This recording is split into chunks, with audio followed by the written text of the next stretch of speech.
මේ උතුම් වූ ධර්මදේශනය ප්‍රඥා නාලිකාව තුළින් විකාශය කිරීමට ප්‍රචාරය කිරීමට ධර්මදානය සිදු කිරීම සඳහා නොම්බර 259/67 බණ්ඩාරනායකපුර කලපලුවාව රාජගිරිය ලිපිනේ පදිංචි සුනිල් සියසේන මහතා ඇතුළු පවුලේ ඥාති පිරිස විසින් මෙම ධර්මදේශනාව සඳහා දායකත්වය දරා තිබෙනවා. උතුම් වූ ධර්මදානයන්ගෙන් ජනිත වන්නා වූ මහා පුණ්‍ය ශක්තියෙන් ධර්ම මාර්ගයට පිවිසෙන සියලු දෙනාට සහ දායකත්වය දරූ අයට මෙම උතුම් ධර්මාවබෝධය තුළින් සසර දුක් අවසන් කර ලබන උතුම් වූ චතුරාර්ය සත්‍ය අවබෝධ වේවා. සුජීවත්ව සිටින සියලු ඥාතීන්ට නිදුක් නිරෝගී සුවපත් භාවය ලැබී චිරජීවනය සැලසේවා. මෙම මාස 5 වන දිනට ජන්මදිනයේ යෙදුන සංදීප් පුතණුවන්ට, නවීක් මුණුබුරාට, යෙහෙනි මෙතාරා මිනිබිරියට සහ යොනෙත් මුණුබුරාටත් රෙහානා මිනිබිරියටත් නිදුක් නිරෝගී සුවපත් භාවය ලැබී චිරජීවනය සැලසේවා කියා බලාපොරොත්තු වෙනවා. එසේම වේවා කියා ආශිර්වාද කරනවා.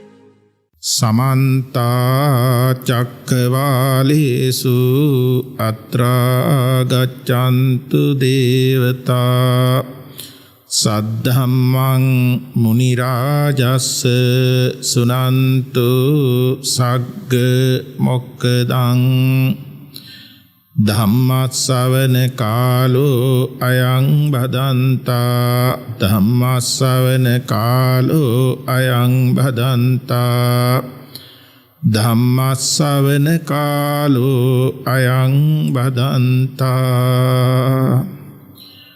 නමෝ තස්ස භගවතෝ අරහතෝ සම්මා සම්බුද්දස්ස නමෝ තස්ස භගවතු අරහතෝ සම්මා සම්බුද්දස්ස නමෝ තස්ස භගවතු අරහතෝ සම්මා සම්බුද්දස්ස.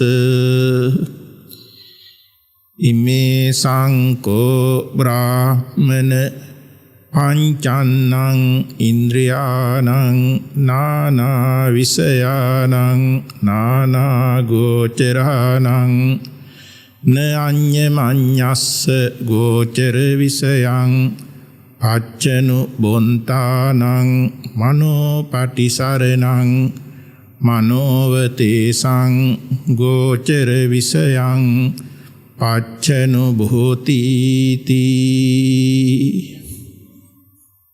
සද්ධා සම්පන්න කාරුණික පින්වත්නි, උතුම් ත්‍රිවිධ රත්නයේ කෙරෙහි ඊ타මත් ශ්‍රද්ධාවෙන් ගෞරවයෙන් යුක්තව ලෝතර බුදුරජාණන් වහන්සේ ලෝක සත්‍යය වෙත අප්‍රමාණ කරුණාවෙන් දේශනා කර වදාළ ධර්මය ශ්‍රවණී කිරීමට සූදානම් වී සිටින අවස්ථාව. භාග්‍යතුන් වහන්සේ වදාළා දානයන් අතුරින් උතුම් දානය ධර්ම දානී බව. පින්වතුන් ධර්මයේ ශ්‍රවණය කරලා තමන්ගේ ආධ්‍යාත්මික දියුණුව සලසා ගන්නවාසේම අනිකුත් ධර්ම ශ්‍රවණලාභී පින්වතුන්ට ශ්‍රවණී කිරීමට අවස්ථාව සලසලා දීලා ධර්ම දානමය කුසලයක් මේ අවස්ථාවේදී සිදු කරගනු ලබනවා.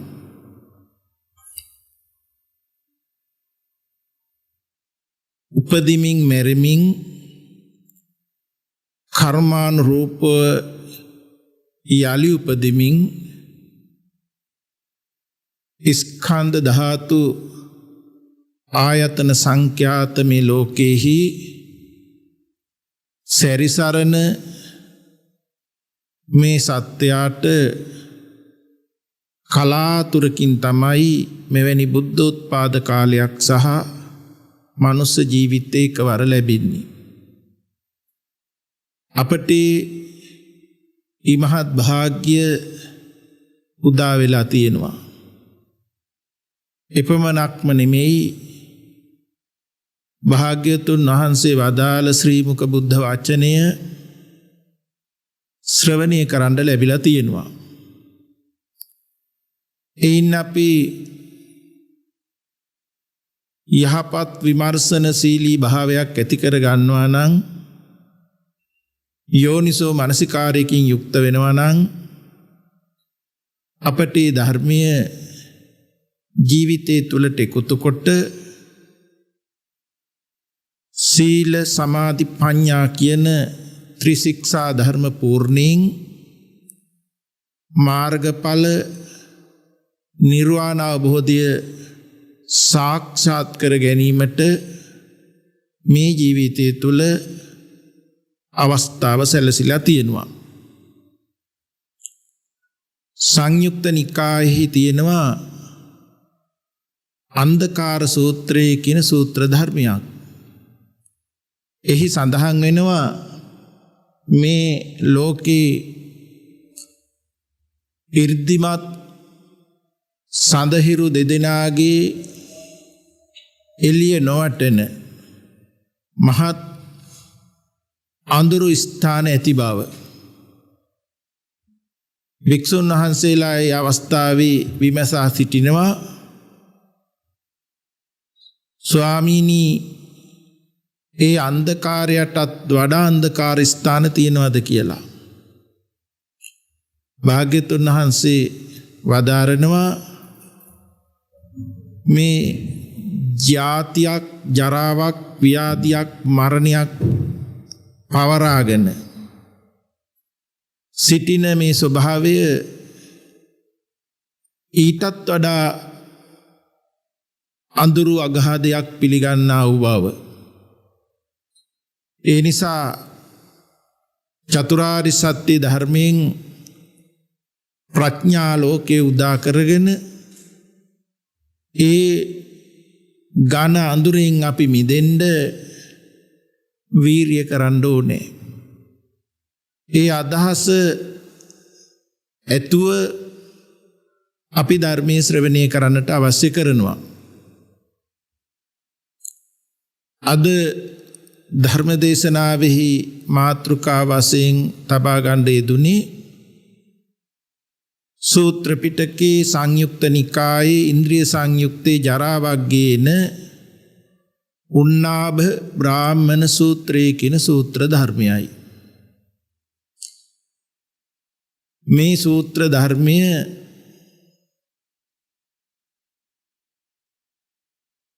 විපස්සනා භාවනාවට නැඹුරු වී තියෙන විපස්සනා භාවනාව ගැන දේශනා වෙලා තියෙන සූත්‍ර ධර්මයක්. පින්වතුන් දන්නවා මේ ශාසනයෙහි අනුපූර්ව ශික්ෂා ක්‍රමය පිළිවෙල සීල සමාධි ප්‍රඥා නැත්නම් පුණ්‍ය ක්‍රියා වස්තු තුන දාන සීල භාවනාවයි. ඒ අනුපිළිවෙලට පෘථග්ජන මානසකට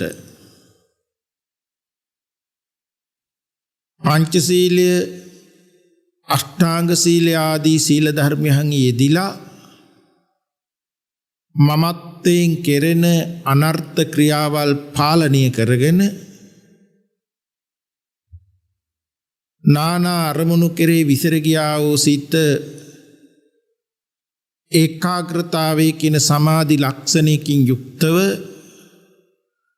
විපස්සනාවට අයිති දහම් කොටසක් ශ්‍රවණය කරලා ඒ ධර්මය ජීවිතේ තුලින් දැක එකතු කර ගැනීමෙන් අපට ඒ පෘථග්ජන භාවයෙන් මිදිලා මාර්ගඵලාදී ගමනයන්ට පත් වෙන්න පුළුවන්කමක් ඇති වෙනවා. ඒ වගේම දාන සීල භාවනා කියන ත්‍රිවිධ පුණ්‍ය ක්‍රියා වස්තු 3 ගැන බලනකොටත් දන් දීමෙන් ආනිසංසයන් ඇති වෙලා සිල් රැකීමේ ආනිසංසය ලැබලා අනතුරුව සමත විපස්සනා භාවනාවන් වලට යෙදෙන්න අවස්ථාව සැලසෙනවා. එවැනි හැම කෙනෙකුටම තමන් ඉන්න මට්ටමේ ඉඳන් ක්‍රමානුකූලව යෙදෙන්න තියෙන ධර්ම මාර්ගයක් තමයි අපට භාග්‍යවතුන් වහන්සේ වදාරලා තියෙන්නේ. අංගුත්තර නිකායේ දානානිසංස සූත්‍රය කියන සූත්‍ර ධර්මයේහි අපට දන් දීමේ ආනිසංස 5ක් වදාරලා තියෙනවා. මහණෙනි මේ දන් දීමේ ආනිසංස 5කි. බොහෝ දිනෙකට දන් දෙන පුජ්‍යලයා ප්‍රියමනාප වෙන බව, සාන්තෝ සත්පුරුෂයන් ඇසුරු කරන බව, යහපත් වූ කීර්ති ශබ්දයක් උස්ව පැන නැගෙන බව, ඒ වගේම දන් දෙන දායකයා සත්පුරුෂයන් ඇසුරු කරන නිසාම පංචශීල ගුණ ධර්මාදී ධර්මයන් අහලා දැනගෙන පංචශීලයෙන් යුක්ත වෙන බව, එසේ ගත කරන ජීවිතය කය බිඳී මරණයෙන් මතු දුගතියකටපත් වෙන්නේ නැතුව සුගති උපතක් ලබන බව. ඒ නිසා මෙවැනි කරුණු බෞද්ධ අපට හොඳට හුරු පුරුදුයි. ඒ නිසා තමයි අපි සංඝික දාන හෝ වේවා, දුගී මගී යාචකාදීන් හෝ වේවා, තිරිසන් සතෙකුට හෝ වේවා දන් දීමට නැඹුරු සිතක් උපතින්ම ඒ ගතිය ජීවිතයට එකතු වෙලා තියෙන්නේ. එතකොට අපි මෙතනදී තේරුම් ගත්තා ඒ ආනිසංස පුජ්‍යල භාවයේ මතම මේ දානමය පුණ්‍ය ක්‍රියාව කරන නිසා ආනිසංස 5ත් පුජ්‍යලත්වයේ මතම ලැබෙන බව. දන් දෙන පින්වතා සත්පුරුෂ ආශ්‍රයෙන් සිල්වත් භාවයට පත් වෙන කම නිසාම සීලේ ආනිසංස 5ක් අපට ධර්මයේ උගන්වලා තියෙනවා. එකක් අංගුත්තර නිකායේ සීල සූත්‍රය අපට උගන්වනවා. සිල්වතා ප්‍රමාද නොවි අප්‍රමාදීව මහත් වූ භෝග රාශියක් ලබනවායි කියලා. මොකද යම් කෙනෙක් සිල්වත් භාවයකින් ජීවිතය ගත කරනවා නම් මත්පැන් මත්කුඩු වැනි දේවල් වලට පාවිච්චයට බැසගන්නේ නැහැ. ඒ වාගේ දුරාචාරයේ සූදෝ වැනි දෙයකට යෙදෙන්නේ නැහැ. ධාර්මික වෙලහෙල දාමින් ලබන ගොවිතැන් ආදී දේවල් වලින් ලබන ලද ධාන්‍ය ධාර්මික ආකාරයකටමයි පරිහරණය කරන්නේ. තරුණ කාලයේදීවත් තරුණ මදයකින් මත් වෙන්නේ නැතුව හොඳ සිහිනුවණින් යුක්තව කටයුතු කරනවා. මෙවැනි සිල්වන්තයෙකුට ලබන භෝගයන් වැඩි දියුණු වෙනවා. ඒක ධර්මයේ පෙන්නලා තියෙනවා. වික්ෂුන් වහන්සේලාට ආර්ය දානිය සම්පූර්ණ වෙනවා. ශ්‍රද්ධා දානිය, සීල දානිය, හිරිය ඔත්තප්පිය කියන්නේ පාවට බය, ලැජ්ජාව, ධර්මයේ ඇසුරු පිරුතෙන් ඇති බව ශ්‍රුත දානිය, ත්‍යාග දානිය, ස්කන්ධයන් අත්හැරීමේ ගුණය, ඒ වගේම ඒ සඳහා තියෙන ප්‍රඥාව වැඩි දියුණු වෙනවා. වික්ෂුන් වහන්සේලාගේ පැත්තෙන් ලබනකොට බලනකොට ඒ වගේම සිල්වතුගේ යම් කීර්ති ගෝසා ශබ්දයක් පණ නගිනවා. ඒක ධර්මයේ පෙන්නනවා සදුන් තුවරලා ආදී මල්වල ගන්ධය උඩුහුලඟට යන්නේ නැහැ. නමුත් සිල්වතාගේ සීල සුගන්ධය දසත පැතිරෙනවයි කියන කරුණ. එකත් සීලෙහි තියෙන එක්තරා ආනිසංස ධර්මයක්. යම් පිරිසක් වෙත විසරදව ඉදිරිපත් වෙන්න පුළුවන්කමක් තියෙනවා.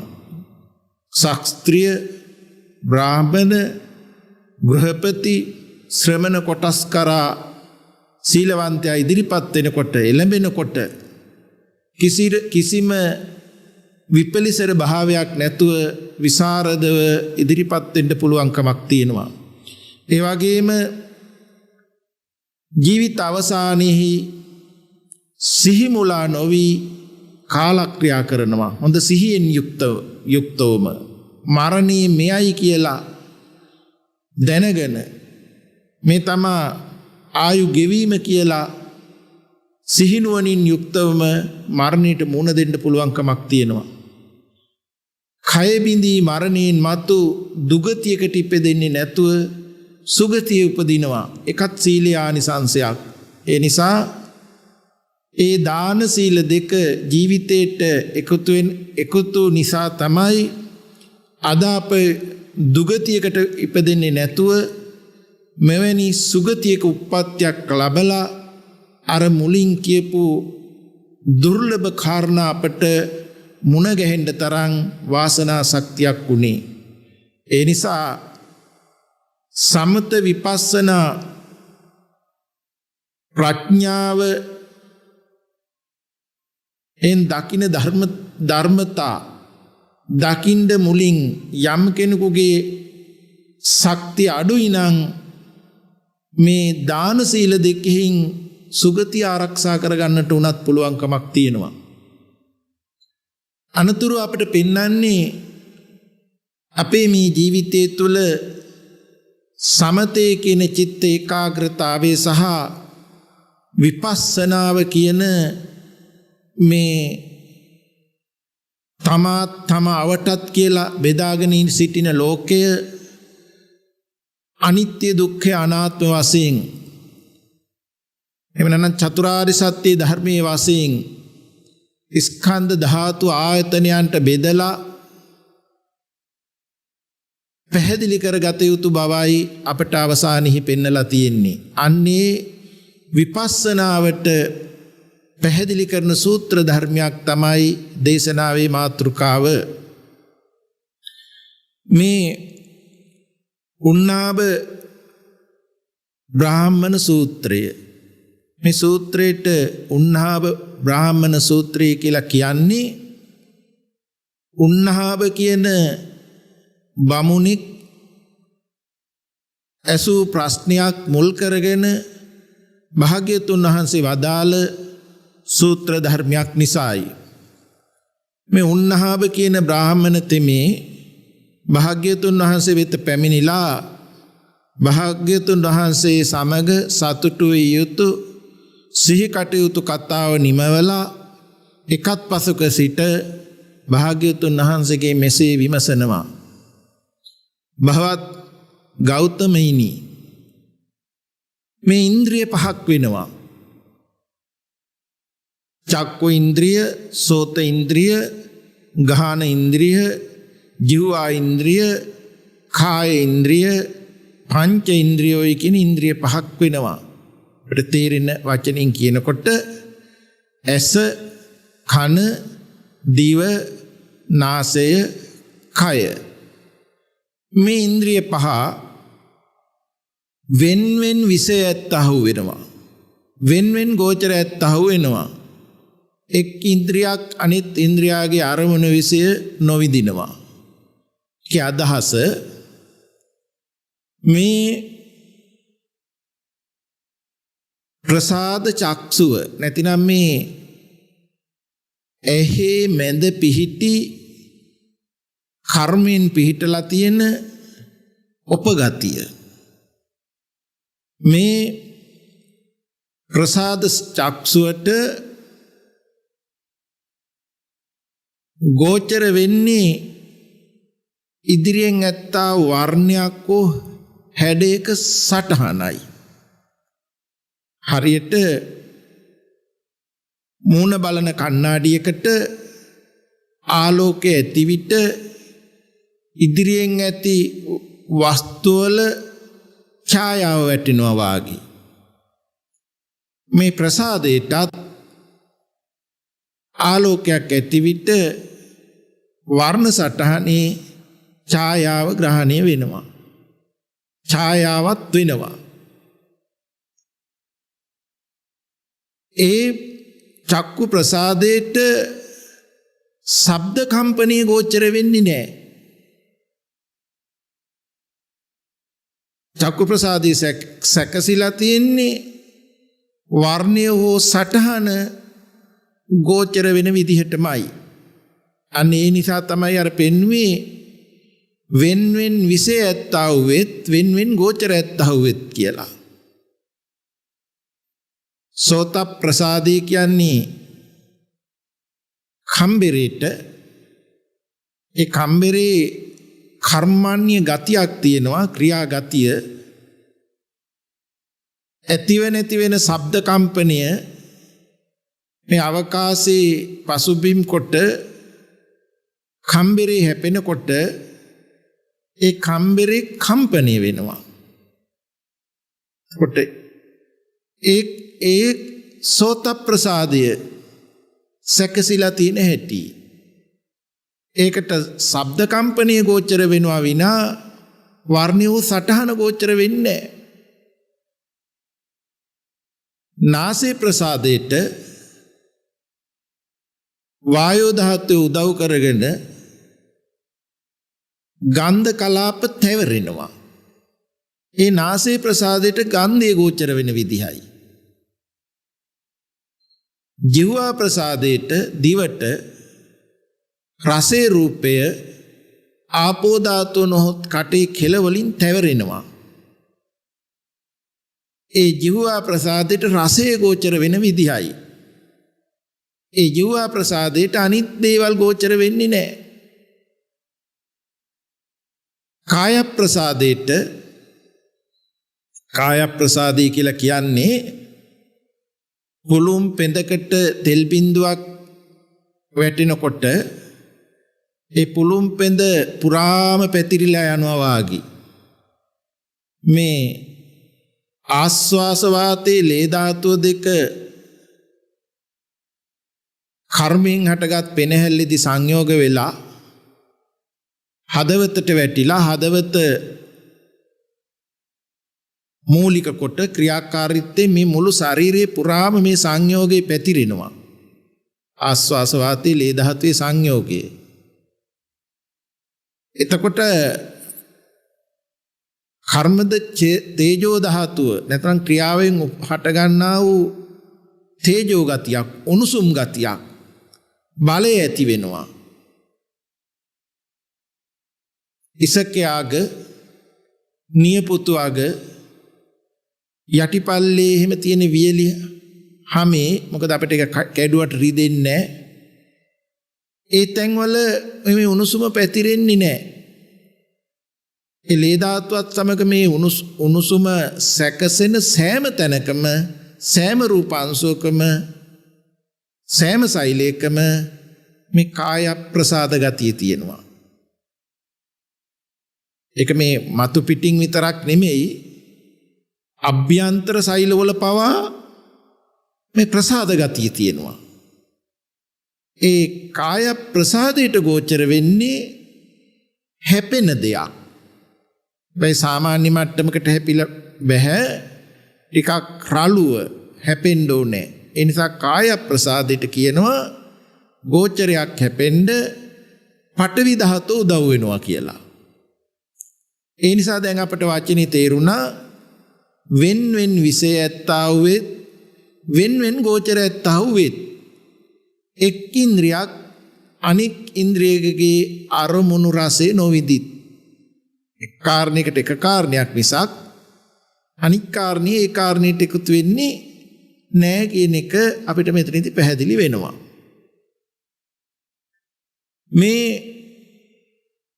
බමුණුතුමා අහනවා මේ පංචේන්ද්‍රයන්ට කුමක් පිළිසරණද කවරෙක් ඔවුන්ගේ අරමුණු විසේ විඳීද?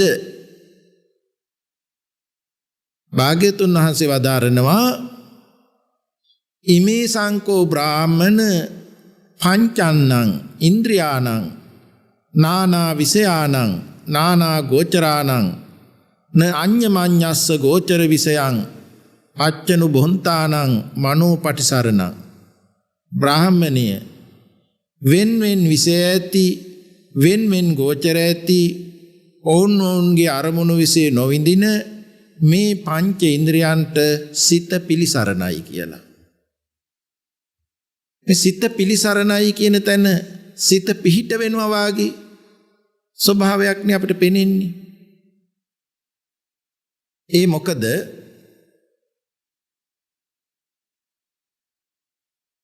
චක්කු ප්‍රසාදයට ආලෝකයේ උදව්වෙන් ගෝචර වස්තුවේ ඡායාවක් වැටුණට ප්‍රසාදේවත් ආලෝකේවත් ගෝචරේවත් ඒ පිළිබඳව දන්නේ නැහැ. ඒ නිසා අපිට මෙතනදී පේනවා ප්‍රසාදේ නෙමෙයි මේ දැනගන්න ස්වභාවය කියන කරුණ. ඒ අරබය හිතක් පහළ වෙන්න ඕනේ. එතකොට තමයි චක්කුංච පටිච්ච රූපේච උප්පජ්ජති චක්කු විඥානං කියන වදාළ වචනේ අපිට පැහැදිලි වෙන්නේ. ඇසට රූපයක් හමු වෙනකොට ඒ අරබය රූප දැනගන්නව සිත පහළ වෙනකොටයි මේ ඉන්ද්‍රයන්ට සිත පිළිසරණ වෙලා තියෙන්නේ. ඉදිරි කාරණේ පැවැත්ත වෙන්නේ.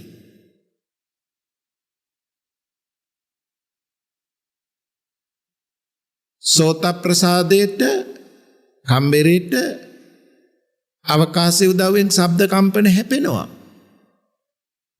කම්පනයේ ස්වභාවයත් ඇතිව නැතිවීමමයි.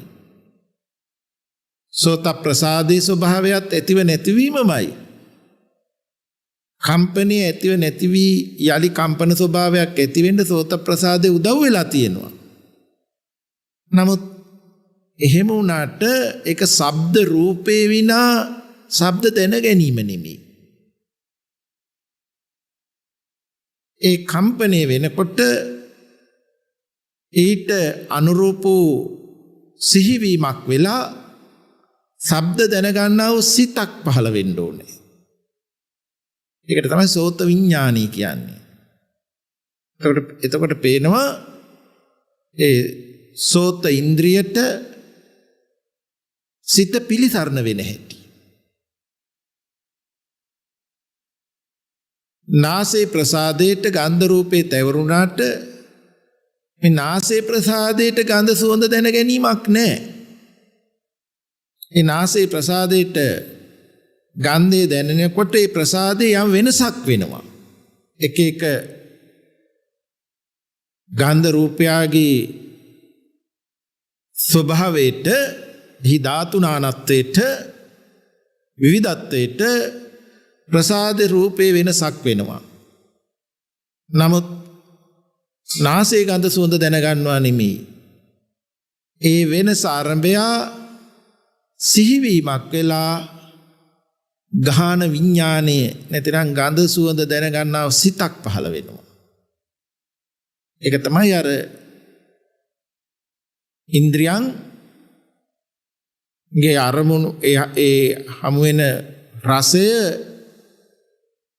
විඳගන්න මේ සිත පිළිසරණ වෙනවා.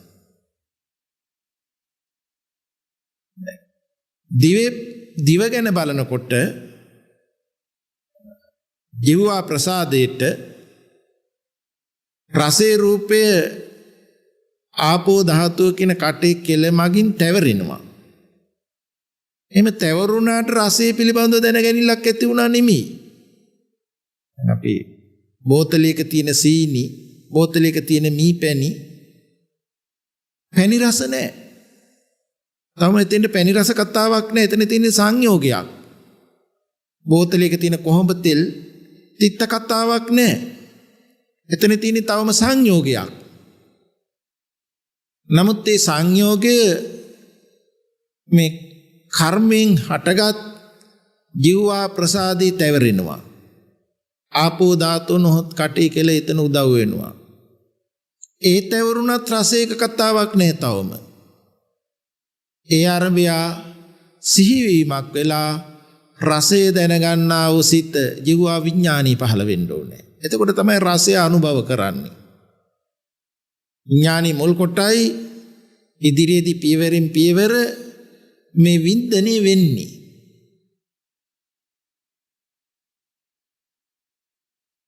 කාය ප්‍රසාදයට අපි අර මුලදී කාය ප්‍රසාදය ගැන පැහැදිලි කරුවා උණුසුම තියෙන හැම තැනකම ප්‍රසාද ශක්තිය තියෙනවා කියලා. ඒ ප්‍රසාදයට පටවි කියන තදගතිය උදව්වෙන් යම් යම් දේවල් හැපෙනවා. නිින්ද ගිහින් ඉන්න වෙලාවක අපි නිදාගෙන ඉන්නේ කොතනකද කියලාවත් දන්නේ නැහැ. පොළොව උඩ වාඩි වෙලා නිින්දට වැටුනොත් එහෙම පොළොව උඩ ඉන්නවා කියලාවත් දන්නේ නැහැ. ඒ කාය ප්‍රසාදයට හැපෙන ස්වභාවය ඊට අනුරූප වූ සිහිවීමක් කළා දැන ගැනීම ස්වභාවයකටපත් වෙන්න ඕනේ. කාය විඥානයක් පහළ වෙන්න ඕනේ. එතකොට තමයි මේ ඒ සිත ඉන්ද්‍රියන්ට පිළිසරණ වෙන්නේ. මේ නිසා පෘථග්ජන හිතක් නිතරම බලන්නේ ඇහත් රූපයත් විඥානයත් එකක් විදිහකට. සාමාන්‍ය මට්ටමේකදී අපේ නිවසට හිතවතෙක් එනවා නම්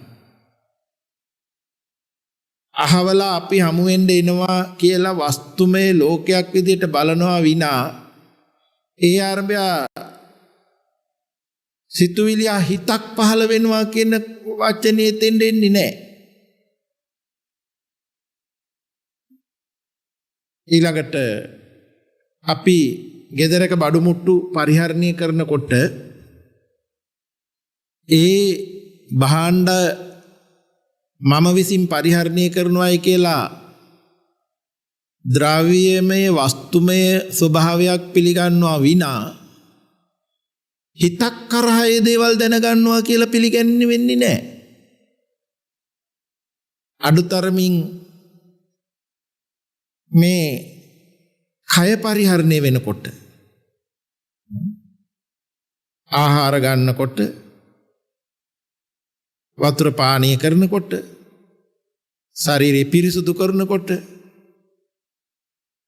ඇවිද්දෝනකොට වාඩි කරවනකොට සිටගෙන ඉන්නකොට නිදා ගන්නකොට යලි අවදි වෙනකොට කයක් පරිහරණය කරනවා.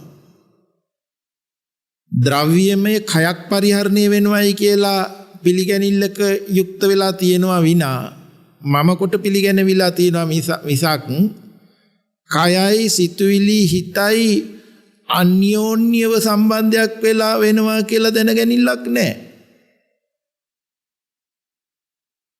ඒක තමයි උහුදුන් ස්වභාවය. ඒ නිසා තමයි අපි ගැඹුරු කල්පනාවකට වැටෙනකොටත් නින්දකට වැටෙනකොටත් මනෝද්වාරي මුල් වෙලා සියයට නැගෙන අරමුණු මනෝවිඥාණයෙන් පවා දැනගන්නේ මම හිතපු අතීතයක් කියලා නිත්‍යක් එකතු කරගෙනයි. එතන සිතුවිලි හිත කොයිතරම් වස්තුමය ස්වභාවයකට පිළිගන්න වෙනවද? එකින් එකට කල්පනා කරගෙන යනකොට මගේ අනාගතයේ කියලා නූපන් අනාගතයකට හිතපත් වෙනවා වස්තුමය ස්වභාවයක් පිළි අරගෙන. අනාගත සතුට හෝ බය උපද්දවනවා. මං ඉන්න වර්තමානයේ කියලාත් පිළිගන්නවා මනෝද්වාරිකව. මේ විදිහට මේ සිත තමයි අරමුණු රසය විඳගන්නේ. ඒ නිසා භාග්‍යවතුන් වහන්සේ වදාලා මනෝව තේසං ගෝචර විසයං පච්චනුභෝතීති. මේ සිතම ඔවුන්ගේ අරමුණු රසය ගනී කියන වචනේ. ඒ නිසා අපි මේ දහම් කොටස හොඳට තේරුම් ගන්න ඕන කරනවා. මේ ප්‍රසාද තත්ත්ව එකක්, හමු වෙන දේ එකක්, ඒ ප්‍රසාදයත් ගෝචරයත් නිසා විඥානි හට ගැනීමේ ස්වභාවය. එතනින් ආරම්භ කරන්න ඕනේ අපි දහම් පෙළ. එතකොට තමයි අපට පියවරෙන් පියවර මේ දහම් පෙළ අපිට තේරුම් ගන්න පුළුවන්කමක් ඇති වෙන්නේ. මොකද්ද මේ විදර්ශනා ඥානය කියනකොට විශේෂ දැකීමට මුල් වෙනවා සම්මර්ෂණ ඥානය. නුවණින් යුක්තව භාග්‍යවතුන් වහන්සේ වදාළ ධර්මයේ සම්මර්ෂණී කිරීම, මෙනෙහි කිරීම. මෙනෙහි කිරීම අපට හුඟක් උපකාරයි. උද්‍යව්‍ය ඥානාදී විපස්සනා ඥානයන් නමේ ඇති වෙන්න සම්මර්ෂණ ඥානෙ උපකාර වෙනවා. උද්‍යව්‍ය ඥානෙ, භංග ඥානෙ, බයතුපට්ඨාන ඥානෙ, ආදීනව ඥානෙ, මුඤ්ඤතු කම්මිතා ඥානෙ, පටිසංකාන ඥානෙ, නිබ්බිදා ඥානෙ, සංඛාරුපේක්ඛා ඥානෙ, අනුලෝම ඥානෙ, ගෝත්‍ර භූ ඥානෙ, පෘතජ්ජන ගෝත්‍රය අහෝසි කොට ආර්ය ගෝත්‍රයට පමුණවන ඥානය, මාර්ගඵල, මේ ක්‍රමය සිද්ධ වෙන්න සම්මර්ෂණ ඥානයකින් ආරම්භ කරන්න ඕනේ. ඒ නිසා තමයි කල්යාණ මිත්‍ර ආශ්‍රයෙන් සද්ධර්මයේ ශ්‍රවණය කරලා ඊට අනුරූප යෝනිසෝ මනසිකාරයක් පවත්තන්නේ, මෙනෙහි කරවන්නේ. එවිටයි ධර්මානුධර්ම ප්‍රතිපත්තිය ක්‍රමයෙන් අවසානයේ පංච ద్వාරයට යොමු නොවි මනෝද්වාරිකව මේ ධර්ම මාර්ගයේ යෙදිලා පෘතජ්ජන ගෝත්‍රය අහෝසි කොට ආර්ය ගෝත්‍රයට පමුණවනු ලබන්නේ. ඒ නිසා ධර්මයේ හොඳින් අහලා හොඳින් සම්මර්ෂණය වෙන්න ඕනේ. මේ මජ්ක්‍ධිම නිකායේ මහා වේදල්ල සූත්‍රයේහි මේ මහා කොට්ටිත තෙරුන් වහන්සේ සහ සාරිපුත්ත තෙරුන් වහන්සේ අතර සාකච්ඡාවක් දැක්වෙනවා මේ පංච ඉන්ද්‍රියෝ ගැන. අර උන්හාබ බ්‍රාහ්මණ සූත්‍රයේ තිබුණු කොටස ගැනම මේ තෙරුන් වහන්සේලා දෙනම කළ සාකච්ඡාවක් දැක්වෙනවා. අපි වඩාත් පැහැදිලි වීම පිණිස ඒ සාකච්ඡාවත් මෙතෙන්ට එකතු කරලා බලමු. මහා කොට්ටිත තෙරුන් වහන්සේ සාරිපුත්ත තෙරුන් වහන්සේගේ විමසනවා, "ඇවැත්නි, ඇස කන නාසය දිව කය යන මේ පංච ඉන්ද්‍රියෝ නානා විෂය ඇති නානා ගෝචරත්වෝ වෙති." අපි පැහැදිලි කරුවා මුලින්. මේ ඉන්ද්‍රිය පහ එකක් අනිකෙහි අරමුණු නොගනී. එකත් අපි පැහැදිලි කෙරුවා. මේ ඉන්ද්‍රියන්ට පිළිසරණ කුමක්ද? මේ සූත්‍රෙත් මේ විදිහටම තියෙනවා. සාරිපුත්ත තෙරුන් වහන්සේ වදාරනවා මනෝ පටිසරණ. මේ පංච ඉන්ද්‍රියන්ට පිළිසරණ මනසයි. ඒක පංචද්වාරික හෝ වෙන්න පුළුවන්, මනෝද්වාරික හෝ වෙන්න පුළුවන්. ඇස කන දිව නාසය ශරීරය කියන පංච ద్వාරයට රූප ශබ්ද ගන්ධ රස පොට්ටබ්බ ගැටිලා විඥානේ පහළ වෙන්නත් පුළුවන්. ඒකයි අර පංච ద్వාරිකව පිළිසරණ වෙනවා කිව්වේ. එහෙම නැත්නම් මනස මුල් කොට සිහියට නැගෙන අරමුණ මනෝ විඥාණයෙන් දැනගන්න පුළුවන්. ඒතකොට මනෝ ద్వාරිකව පිළිසරණ වෙනවා. මනස ඔවුන්ගේ ගෝචර විසේ ගනී. ගෝචරයාගේ ස්වභාවය මනස ගන්නවයි කියලා කියනවා. දැන් මෙතන ඉස්සරලා අපි කියවනේ විඥානී කියන වචනේ. දැන් අපි කිව්වේ මනස කියන වචනේ. ඒ සංයුක්ත නිකායේ අස්සතෝන්ත සූත්‍රයේහි මේ මානස විඥානය සිත කියන මේ වචන තුන එකක් අනිකට යොදන පරියාය වචන විදිහට පෙන්ලා තියෙනවා. එතෙම් අවස්ථාවක මානස සිත විඥානය කියන වචන තුන විවිධත්වයකින් බෙදලා පෙන්ලා තියෙනවා. එතෙම් සූත්‍ර ධර්මවල එකක් අනිකට යොදන පරියාය වචන විදිහට වදාරලා තියෙනවා. ඒ නිසා අපි මෙතනදී පරියාය වචනයක් විදිහට අපි මෙතන මනස පිලිසරණයි කියන වචනේ අර මුලින් තෝරාගත්තා වාගේ තේරුම් ගමු මේ මොහොතට. ඊළඟට කොට්ටිත තෙරුන් වහන්සේ විමසනවා එවත්නි ඇස කන නාසය දිවකය යන මේ පංචේන්ද්‍රිය කුමක් නිසා සිටිද්ද? සාරිපුත්ත තෙරුන් වහන්සේ වදාරනවා එවත්නි මේ පංචේන්ද්‍රිය පස් දෙන ආයු නිසා සිටී. ආයුෂ කුමක් නිසා සිටීද? ආයුෂ උණුසුම නිසා සිටී. උණුසුම කුමක් නිසා සිටීද? උණුසුම ආයුෂ නිසා සිටී. අපි තේරුම් ගමු.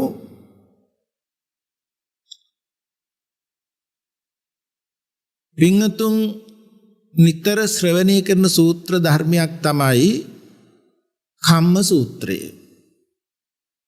මේ කම්ම සූත්‍රයේහි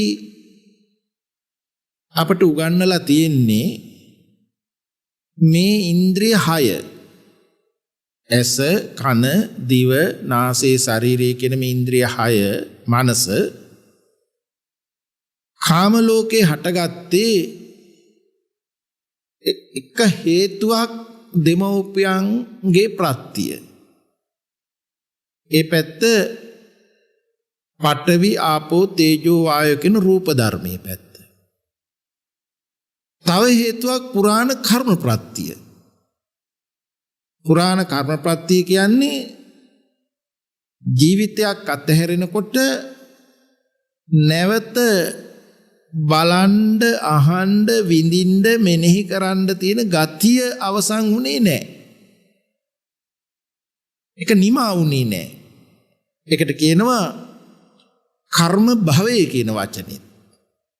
කර්ම භවය. නැවත පවත්තන්න ඕනේ හේතුව. ඒ නිසා කාම ලෝකේ රූප ධර්මයක් දෙමව්පිය ප්‍රත්‍යයෙන් භවගතියත්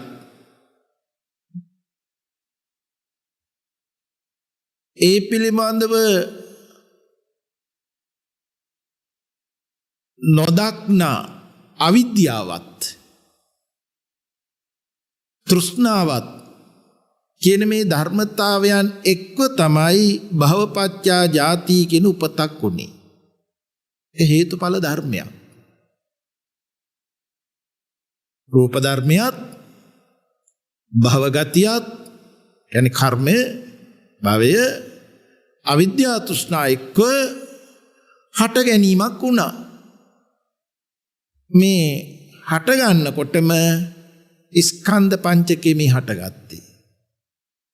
රූප වේදනා සංඥා සංකාර විඥාන කියන ස්කන්ධ පංචකේ හටගත්තේ කන්ධානම් පාතු භාවෝ ආයතනානම් පටිලාභෝ කියන්නේ එතන ඇස කන දිව නාසය ශරීරයේ මනසට මූල ධර්මයේ පිහිටියා.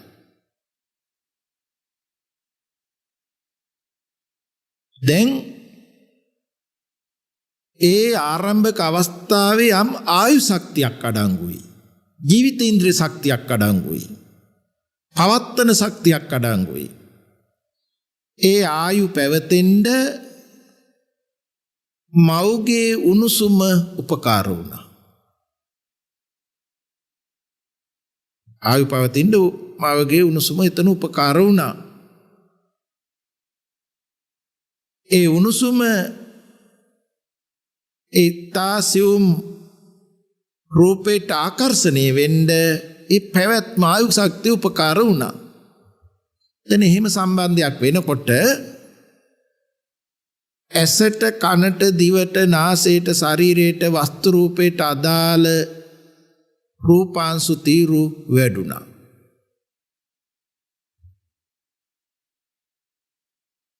මනෝමූලිකව භවගතිය මුල් කොට මනෝ විඥානීය පහළ වෙනවා.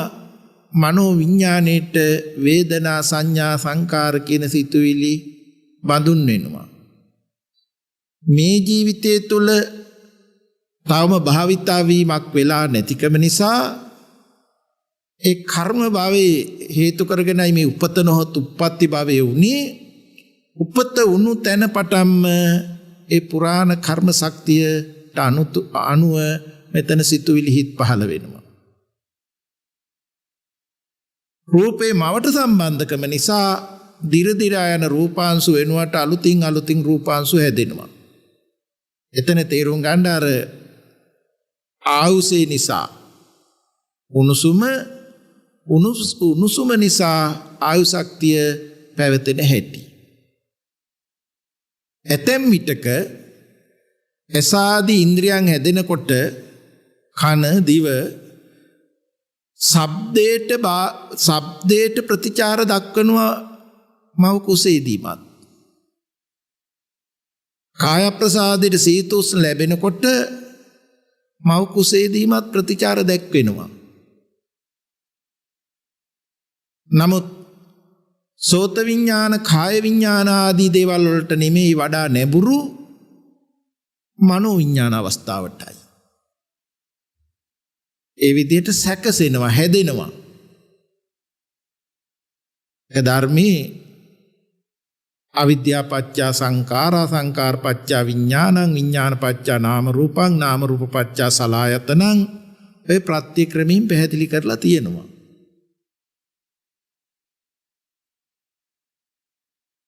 මව් කුසින් බිහි වෙලා අම්මාගේ සම්බන්ධතාවය අතහැරෙනකොට දැන් අර මවට සම්බන්ධ තිබුණු උණුසුම වැය වේගෙන යන්නේ. වැය වේගෙන ගියොත් ආයු සිඳෙනවා. ආයු පවතින විදිහක් නැහැ උණුසුම වැය වුණොත්. ඒ නිසා ප්‍රධාන කාරණේ තමයි ඇතුළත කිලුට වාතයේ පිට වෙනකොට ප්‍රස්වාස වෙනකොට ආස්වාස වාතය ඇතුල් වීම. ඒක ප්‍රධානයි. ඒත් ආරම්භයේම ආස්වාස වාතය ඇතුල් වෙනවා. මව් කුසේ ඉඳන්ම සැකසුණු ලේ ධාතුවේ අතිසූක්ෂම තත්ත්වය මේ ආස්වාස වාතයත් සමග පෙනහැල්ලේදී සංයෝග වෙලා හදවතට වැටිලා හදවතේ ක්‍රියාකාරීත්වයේ මුළු ශරීරේ පුරා පැතිරෙන බව මම මුලිනුත් මතක් කළා. නාල අනුනාල කේසනාල ඔස්සේ මේ කර්මෙන් හටගත්ත ස්වභාවය ඒ විදිහටම ක්‍රියා වෙන්න තමයි සැකසීලා තියෙන්නේ. ඒ නිසා මේ උණුසුම ලැබෙනකොට අර ආයු ගෙවිලා සීතල වෙන්න යන ගතිය වැළකෙනවා. උණුසුම පැවතෙන්න විදියක් නැහැ සීතල නිසා, සීතල පවතින්න විදියක් නැහැ උණුසුම නිසා. අලුත් වායෝ ධාතුවක් ඇති වෙනවා. ඒ වායෝ ධාතුවේ ක්‍රියාවට බඳුන් වෙලා තියෙන්නේ පඨවි ආපෝ තේජෝ තුනයි. මොකද පඨවි ආපෝ තේජෝ වායෝ කියන හතර අවිනිර්භෝගික ධර්ම. එකකින් එකක් වෙන් කළ නොහැකි ධර්ම. මේ නිසා මේ ඇස කන දිව නාසය ශරීරය වස්තු රූපය මලානික භාවයට යන්නේ නැතුව අලුත් වෙනවා. සීතල වෙන්නේ නැතුව උණුසුම එකතු වෙලා වායු ධාතුවෙන් ක්‍රියා වෙලා අලුත් කරවෙනවා. මේ නිසා තමයි මේ ප්‍රසාදයන්ගේ ජීවී භාවය ඉදිරියට පැවැත්වීගෙන එන්නේ. එතනම අපි මේ මොහොත ගැන බැලුවොත්, දැන් මේ ගත වෙන මොහොත ගැන බැලුවොත් එදානම් සරල ආහාරයකින් පටන් ගත්තේ කිරිපෝලනේ. අද නම් රළු ආහාර ලැබෙනවනේ මේක පැවැත්මට.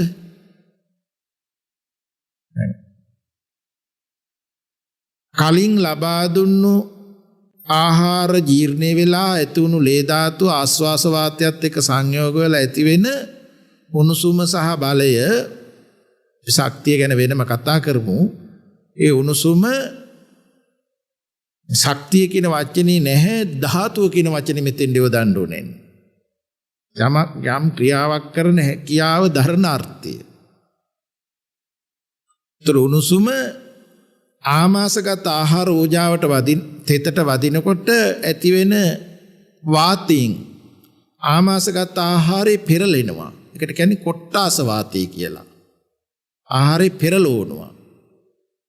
යම් විදිහකින් උඩහට තල්ලු වුණොත් ඉහළට තල්ලු කරන වාතය කියන නමින් උද්ධංගම වාතය කියලා කතා කරනවා. වාතය ක්‍රියාමයි. කෙනෙක් ක්‍රියා කරනවා නෙමෙයි. ආමාශගත ආහාරය අන්ත්‍ර දිගේ පහළට තල්ලු වුණොත් පහළට බහින වාතය කියන අර්ථයෙන් අදෝගම වාතය කියලා කතා කරනවා. වාතය ක්‍රියා. මේ ආමාශය ඇතුළු අන්ත්‍ර පද්ධතියේ තියෙන පීඩනයක් තුලයි. ඒකට කියනවා කුච්චිස වාතය කියලා. ජීර්ණ වෙන ආහාරය නැසිලා ලේ ධාතුවක් බවට පත් වෙනකොට ලේ ධාතුව තල්ලු වෙනවා ශරීරයේ කේස් ලෝම් නියදාත් සම්මාස් නහර පවා හදාගෙන. ඇට කොටු ඇට මිදුළු ඇට මිදුළු හරහා ලේ ධාතුව. එතකොට කියනවා අංග ප්‍රත්‍ය වල ක්‍රියා කරන ආකාරය කියන නමින් අංගමංගානුසාරී වාතය කියලා. අංගමංගානුසාරී වාතයේ පැතිරෙනකොට දිරපු කොටසත් කලින් හැදිලා නැති වෙන කොටස් ඒකට එකතු කරගෙන හදවත පෙනහැල්ල හරහා පිට කරනකොට ප්‍රස්වාස වාතය කියනවා. මේ නිසා ප්‍රස්වාස ආස්වාස ප්‍රස්වාස කියන ක්‍රියාවලිය තුළ පැවැත්ම සහ උණුසුම සහ පැවැත්ම කියන කරුණු දෙක වෙනවා. මෙන්න මේ නිසායි අර ආයුෂ කුමක් නිසා සිටීද? පැවැත්ම කුමක් නිසා වෙයිද? මේක ආයු ගෙවෙන්නේ නැත්තේ ආයුෂ උණුසුම නිසා සිටී. උණුසුම කුමක් නිසා සිටීද? උණුසුම ආයුෂ නිසා සිටී. හැබැයි ක්‍රමෙන් මේ ක්‍රියාදාමයට ආරම්භක ආයු ශක්තිය ජීවිතේන්ද්‍රිය ශක්තිය ගෙවි යනවා. ඒ නිසා අවසානයේ ප්‍රශ්නේ නිමාවටපත් උනේ එවැත්නි ආයුෂ උණුසුම නිසා සිටී, උණුසුම ආයුෂේ නිසා සිටී. මේ කෙසේ වටහා ගන්නේද?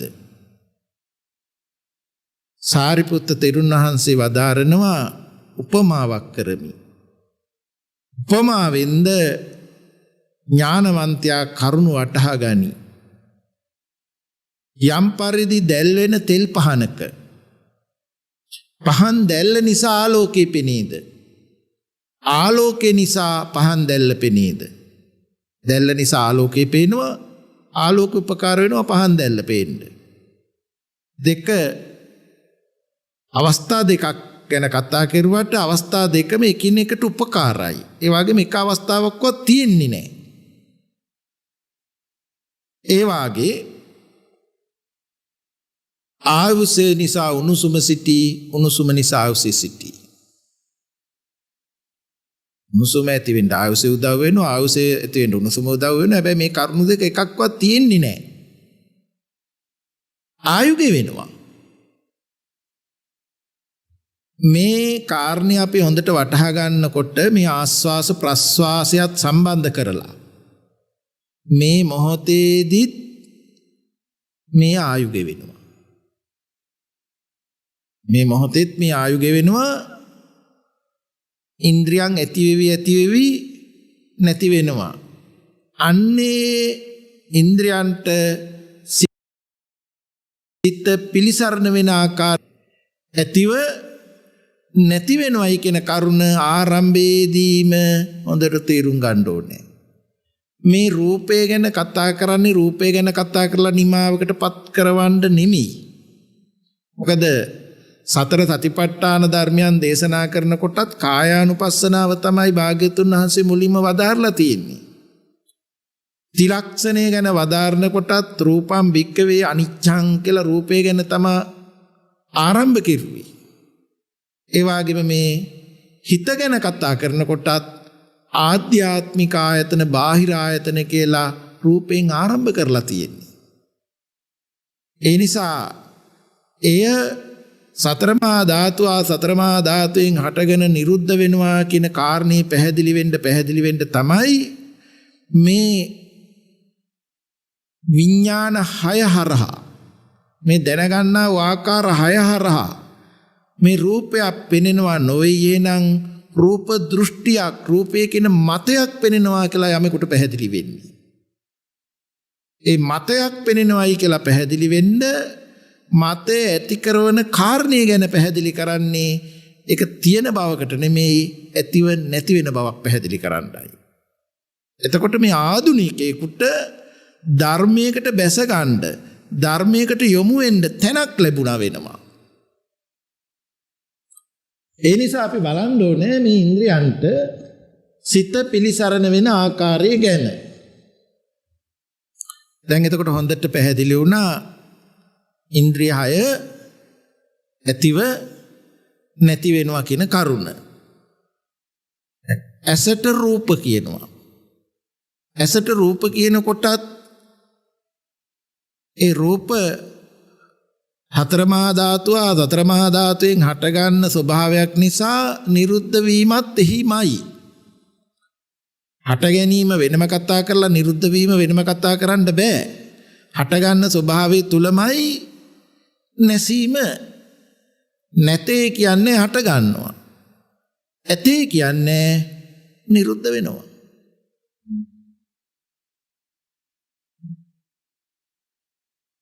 දැන් ශබ්ද කම්පනත් යම් හේතුවක් යෙදෙනකොට හට ගන්නවා. නැතේ කියන්නේ ඇතේ කියන්නේ නෑ හට ගන්න ස්වභාවය තුලමයි නැසීම. ඒ නිසා මේ රූප, ශබ්ද, ගන්ධ, රස, පොට්ටබ්බ කියන මේ කාරණාවලට වෙලාවක් දීලා කතා කරන්න බෑ. ඒවට අතීතයක් දීලා කතා කරන්න බෑ. ඒවා අනාගතයකට යන්නේ නෑ. වර්තමානයේ පච්චුප්පන්න ප්‍රත්‍යයෙන් හටගන්න හේතු නිසා හටගන්න ස්වභාවය නිරුද්ධ වීමක් වෙන්නේ. ඒ විදිහට තෝරගන්න ඕනේ මේ ගෝචර රූප කියන කරුණ. නොපිහිට නොපවතින ඉන්ද්‍රයන්ට තමයි නොපිහිටන නොපවතින ගෝචර කරුණු හමු වෙන්නේ. ඒ නිසා අසත් රූපයත් නිසා චක්කු විඥානයක් උපදිනවා විවිධත්වයක් උපදිනවා. මොකද විවිධත්වයක් ඇති වෙන්න තමයි හටගෙන තියෙන්නේම. කනත් ශබ්දයක් නිසා ශබ්ද දැනගන්නව සිත ඇති වෙනවා. නාසයත් ගන්ධයත් නිසා ගන්ධ දැනගන්නව සිත ඇති වෙනවා. දිවත් රසයත් නිසා රස දැනගන්නව සිත ඇති වෙනවා. කයත් පොට්ටබ්බයත් නිසා පොට්ටබ්බ දැනගන්නව සිත ඇති වෙනවා. මනසත් අරමුණත් නිසා අරමුණු දැනගන්නව සිත ඇති වෙනවා. මේ ප්‍රත්‍ය ක්‍රමයට ඒක අපට මජ්ක්‍ධිම නිකායේ මහා තණ්හා සංකේ සූත්‍රය අපට පැහැදිලි කරලා තියෙනවා.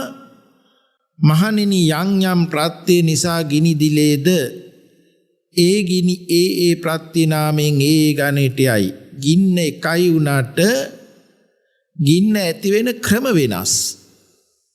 විඥානී කියන දැන ගැනීම පොදු වාට විඥානී කියන දැන ගැනීම ඇති වෙන ක්‍රමේ වෙනස්.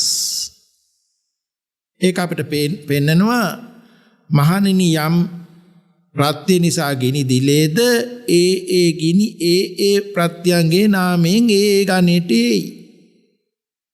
කාෂ්ඨය නිසා ඇතිවෙන ගින්න කාෂ්ඨාග්නිය වෙයි.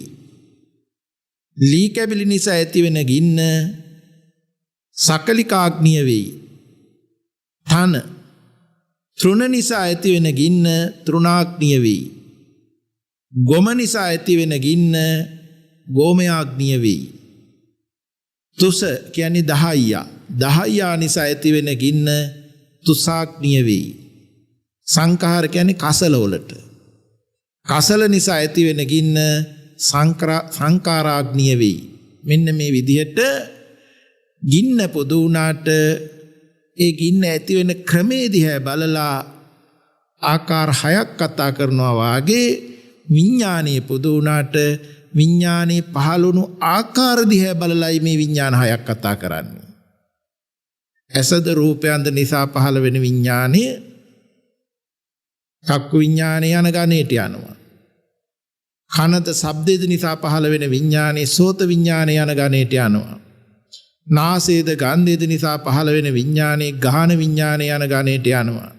දිවද රසයේද නිසා පහළ වෙන විඥානයේ ජීවා විඥානය යන ගණේට යනවා. කායද ස්පර්ශ රූපද නිසා පහළ වෙන විඥානයේ කාය විඥානය යන ගණේට යනවා. මනසද ධර්මයන්ද නිසා පහළ වෙන විඥානයේ මනෝ විඥානය යන ගණේට යනවා.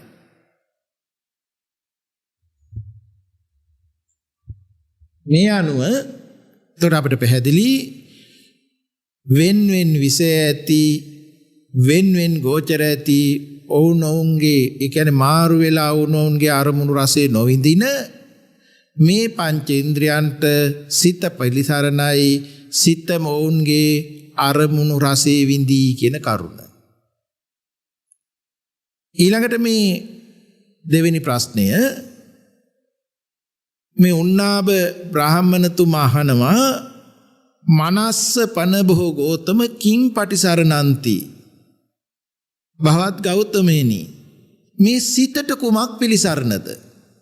හොඳට තේරුම් ගන්න අර ඉන්ද්‍රයන්ට සිත පිළිසරණයි කියන කරුණ අපි පැහැදිලි කෙරුවා. ඊළඟට අහනවා සිතට කුමක්ද පිළිසරණ? භාග්‍යතුන් වහන්සේ වදාරනවා මනස්ස කෝ බ්‍රාහ්මණ සති පටිසරණන්ති. බමුණ සිතට සිහිය පිළිසරණයි. හොඳයි සිතට සිහිය පිළිසරණ නොවුනොත් මොකද වෙන්නේ කියලා බලන්න. දැන් ඇසත් රූපයත් නිසා රූප දැනගන්නා හිතක් ඇති වෙනවා.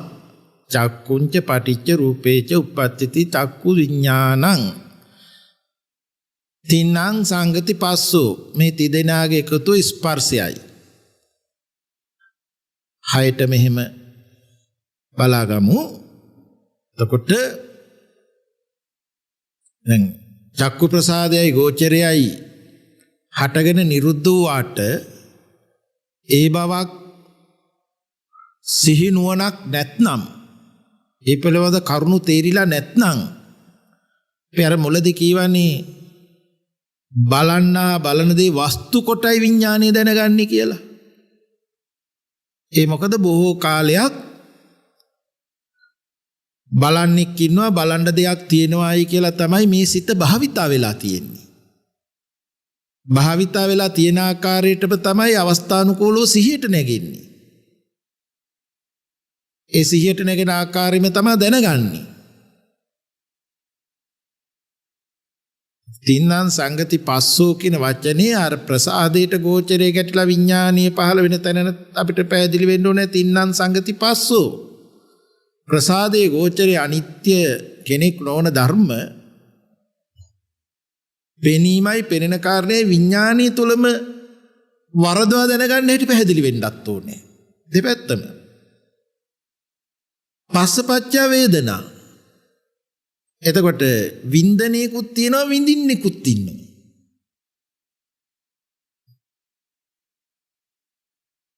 වේදනාපච්ච තණ්හා බැඳෙනවා. වඩාත් බැඳෙනවා. තණ්හාපච්ච උපාදාන දැඩිව අල්ලා ගැනීමක් දැඩි බැඳීමක් වෙනවා. උපාදානපච්ච භවෝ බලලා ඉවරයි. බලලා ඉවර වුණාට නැවත අනුවණින් 100ට නැගෙන්න නැවතේ බැල්ම වෙන්න ගතිය හේතු අත්හැරුනේ නැහැ කියන එකයි. ඒ පිළිබඳව පූර්ණ අවබෝධයක් එතන යෙදුනේ නැහැ. අවිද්‍යා තෘෂ්ණා එකතු කරගෙනමයි මේ ක්‍රියාදාමයේ යෙදුනේ. එතකොට සිතට සිහිය පිලිසරණ නැහැ ඒ වෙලාවට. කර්ම රැස් වෙනවා. ආයත් ප්‍රසාදයේ ගෝචරය අලුත් වුණාට පෙර බලපු විදිහටමයි බලන්නේ. අයෝනිසෝ මනසිකාරයක් ප්‍රත්‍ය වෙලාමයි. අනුවණින් සිහියට නැගිලමයි ආයත් දැනගැනිල්ල ඇති වෙන්නේ. එතකොට උපාදානිය වැඩි වෙනවා, කර්ම භවයත් වැඩි වෙනවා. කර්ම භවයත් වැඩි වෙනවා. ඒ නිසා මේ ඉන්ද්‍රිය හය ගැන කතා කරනකොටත් මේ කර්ම රැස් වෙන්න මේ ස්පර්ශ හේතුවක් වෙනවා. ඒ වගේ දැන් මේ කාය කම්ම වචී කම්ම කියලා දෙකක් යෙදෙනවානේ. කාය ක්‍රියා කරනවා වචන කතා කරනවා කියලා. ඒ අවස්ථාවටත් මුලදීම කාය සහ කායේ අයිතිය මනෝ විඥානයකට නැගෙන්න ඕනේ. දැන් නැගිටින්න ඕනේ නම් නැගිටින්නේ සහ කයක් මනෝ විඥානේ ඉදිරිපත් වෙන්න ඕනේ. තින්නම් සංගති පස්සෝ.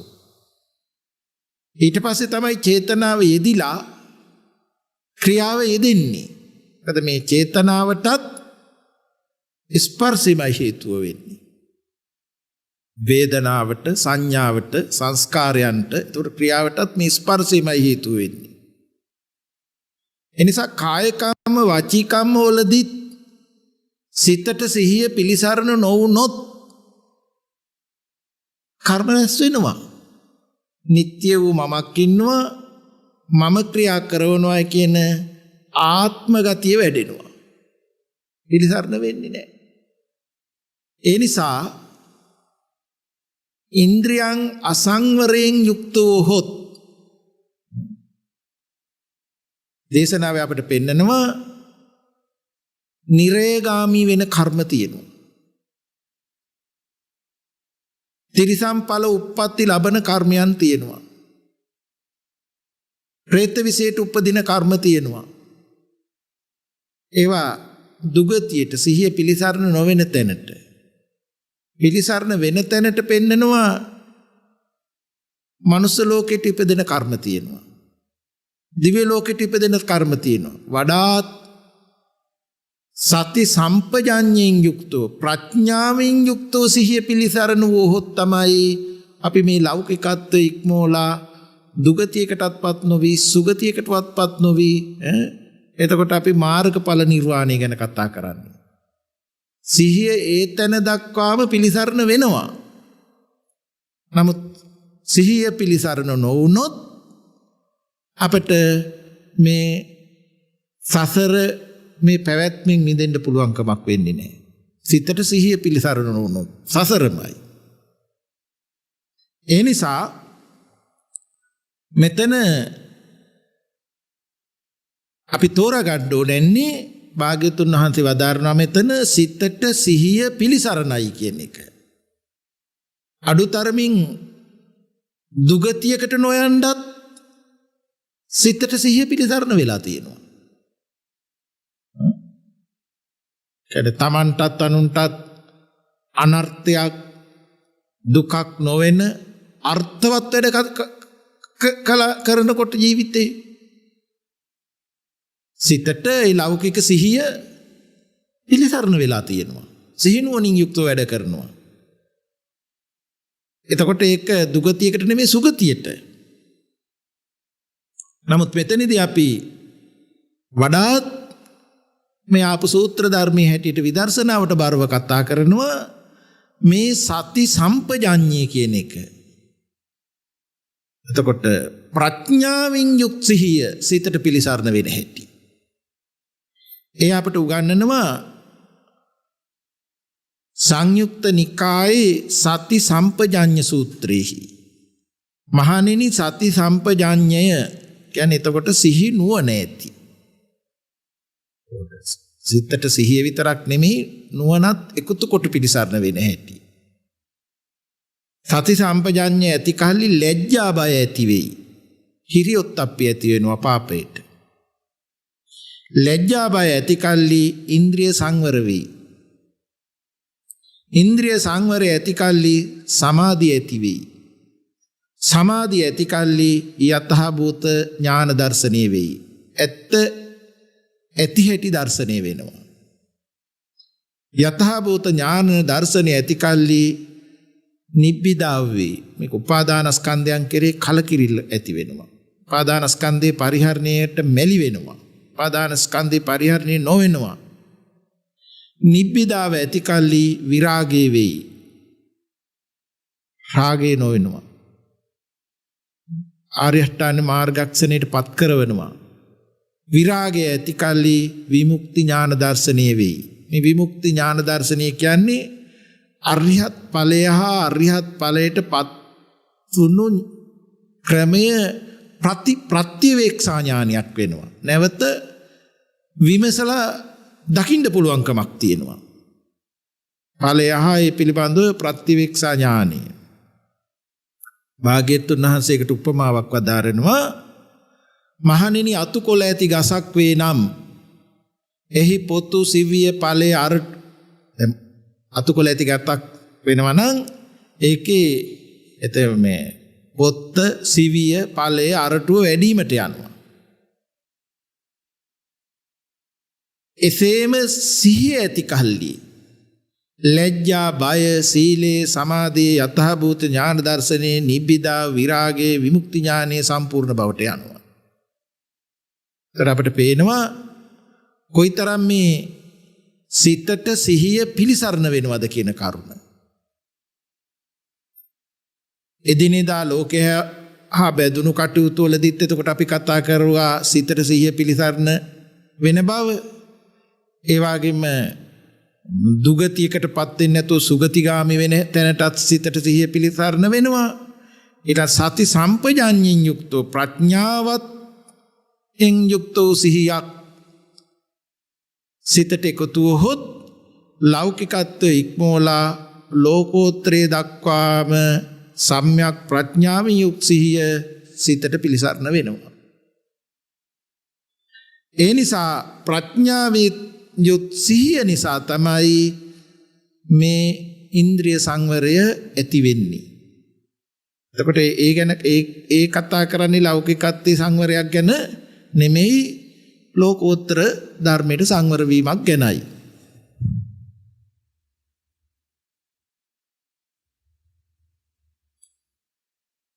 එතනදිත් අපි ආපහු බලන්න ඕනේ දැන් මේ සිතට සිහිය පිලිසරණ වෙන හැටි. මම එතන විස්තර කතා කරන්නේ නැහැ. ඉස්සරලා අපි කතා කරුවා අනිත්‍ය වෙන චක්කු ප්‍රසාදයට අනිත්‍ය වෙන ගෝචරයේ මුණ ගැහෙනකොට එතන කෙනෙක් නොවේ අනාත්මයි. ප්‍රසාදයක් හට ගැනීම නිරුද්ධ වෙන ස්වභාවයෙන් යුක්තයි. ගෝචරයත් හට ගැනීම නිරුද්ධ වෙන ස්වභාවයෙන් යුක්තයි. ඒ දෙක එකතු කරන ආලෝකයත් හට ගැනීම නිරුද්ධ වෙන ස්වභාවයෙන් යුක්තයි. ඒ පිළිබඳව ඡායාවක් ඇති වෙනවා නම් හට ගැනීම නිරුද්ධ වෙන ස්වභාවයෙන් යුක්තයි. නොපවතින නොපහිටන ස්වභාවයෙන් යුක්තයි. ඒ ගැන අතීත වර්තමාන අනාගත කියලා බලන්න බෑ. කෙනෙක් නොවන නිසා අනාත්මයි. දැන් එය හොඳට පැහැදිලි නම් හොඳට විමර්ශනය වෙලා තියෙනවා නම් ඒක සම්මර්ෂණය වෙලා ඒ ගැන තෝරාගෙන ඉවරයි නම් දැන් ඒ පිළිබඳ අයෝනිසෝ මනසිකාරයක් නෙමෙයි වෙන්නේ යෝනිසෝ මනසිකාරයක්. 100ට නැගෙනකොටම ආරම්භයේදීම සිහිනුවණින් යුක්ත වෙනවා. අයෝනිසෝ මනසිකාරයක් ඇති වෙන්න ඉඩ එතන දුරු වෙලා තියෙනවා. මොකද බොහෝ ආර්යයක් හිත බලන්නෙක් ඉන්නවා බලන්න දෙයක් තියෙනවායි කියලා භාවිතා වෙච්ච නිසානේ අයෝනිසෝ මනසිකාර වෙන්නේ. දැන් මෙතන ආරම්භයේ පැහැදිලි වුණේ අනිත්‍යයි අනාත්මයි කියන කරුණ. ඒ නිසා යෝනිසෝ මනසිකාර වෙනවා. යෝනිසෝ මනසිකාර වෙනකොට විඥානේ පහළ වෙනවා. නමුත් විඥානයේ තුලමයි මේ පෙනීම හා පෙනෙන කාරණය. විඥානේ වස්තුවක් විදිහට පෙරලෙන්නේ නැහැ. ඒ අපට ධර්මයේ පෙන්නලා තියෙනවා මේ රූපේ පෙන පිනක් විදිහට දකින්නකොට, කියන්නේ ඇතිව නැති වෙන විදිහට අවබෝධ කරනකොට වේදනාව දිය බුබුලක්, සංඥාව මිරිඟුදුයක්, සංකාරයේ කෙහෙල් කඳක්, විඥානී මායාවක් කියලා. ඒ වචන තුලින්, ඒ වදාළ වචන තුලින් එකතු ආපු දැකීම මෙතෙන්ද යෙදුණා. ඒකේ සාරයක් නැති බව බලනදී නාම ධර්මයක් මේ දැනගන්න බව. නාම ධර්ම රූප ආකෘතියක් ගන්නවා විනා භෞතික වූ ස්වභාවයක් මේ දැනගන්නවා නොයි කියන කරුණ ගැන. දෙන්නාර මුලට යෙදුණු සම්මර්ෂණ ඥානියත් යෝනිසෝ මනසිකාරයත් බොහෝ උපකාරව සිටියා. ඒ නිසා තින්නං සංගති පස්සෝ විඥානීය ළඟම බලන්නහ බලන පෙනීමහ පෙනෙන කාරණේ වේදනාවක් පහළ වෙනවා. වේදනාවත් හටගෙන නිරුද්ධ වෙන ස්වභාවයෙන් යුක්තයි. දීපුලක් වාගේ. එතකොට දැන් සැප වේදනාවේදී රාගානුසයෙන් සංග්‍රහ වෙන්න තියෙන ඉඩ නැතුව යනවා. දුක් වේදනාවේදී පටිඝානුසයෙන් සංග්‍රහ වෙන්න තියෙන ඉඩ නැති වෙලා යනවා. උපේක්ඛා වේදනාවේදී මධ්‍යස්ත වූවත් මෝහානුසය නැතුව යනවා. මුලාව නැහැ. මොකද උපේක්ඛා වෙන්නේ නැහැ එතන. ඒ නිසා තමයි මෙතනදී අපිට පෙන්නලා තියෙන්නේ මේ ස්වභාවය ප්‍රත්‍යයෙන් හට ගන්නවා සංකතයි කියන ධර්මය. සකස් වෙන ධර්මයක් නේ. තියෙන ධර්මයක් නෙමෙයි. හේතු යෙදෙනකොට මේ සකස් වෙන ධර්මයක් මේ බැලිල්ල කියන්නේ. ඒක ඒ විදිහට නොදැක්කොත් ඕලාරිකයි. ඒ සකස් වෙන ධර්මයක් බවට වැහෙනවා දෘෂ්ටියෙන්. ඒක නත් පැහැදිලි වෙලා තියෙනවා. වැහෙන හැටිත් පැහැදිලිලා තියෙනවා. සකස් වෙන ධර්මයකුත් බවට පැහැදිලිලා තියෙනවා. පටිච්ච සමුප්පන්නයි කියන්නේ ප්‍රත්‍යයෙන් උපදින නිරුද්ධ වෙන ධර්මයක්. මෙන්න මේ විදර්ශනා උපේක්ඛාවක් එතන ඇති වෙනවා නම් අර සම්මත උපේක්ඛාව නෙමෙයි. විපස්සනාවෙන් උපේක්ඛාව ඇති වෙනවා නම් ඒ උපේක්ඛාව සාන්තයි ප්‍රණීතයි. රාගය ගැටීම දුරු කරන ස්වභාවයෙන් යුක්තයි. මේක භාග්‍යවතුන් වහන්සේ මජ්ක්‍ධිම නිකායේ ඉන්ද්‍රිය භාවනා සූත්‍රයේ දීර්ඝව අදාරලා තියෙනවා. ඉන්ද්‍රිය භාවනා සූත්‍රයේ උතෙන්ට පෙන්නලා තියෙනවා ඇස් ඇති පුරුෂයෙක් ඇස ඇරා පියාගන්නේද ඇස පියා ඇරගන්නේද එසේම උපන් මනාපය අමනාපය මනාපමනාපේ නිරුද්ධ වෙයි කියලා. එතකොට එතන බලන්න අර සිතට සිහිය ප්‍රඥාවෙත් යුත් සිහිය පිලිසරණ වෙන හැටි. දුගතියටත් නෑ සුගතියටත් නෑ නිර්වාණ අවබෝධයට යෙදෙන හැටි. විදර්ශනා ඥානයට යෙදෙන හැටි. මේ ආර්ය විනයෙහි අනුත්තර ඉන්ද්‍රිය භාවනාවයයි කියනු ලැබී කියලා පෙන්නලා තියෙනවා.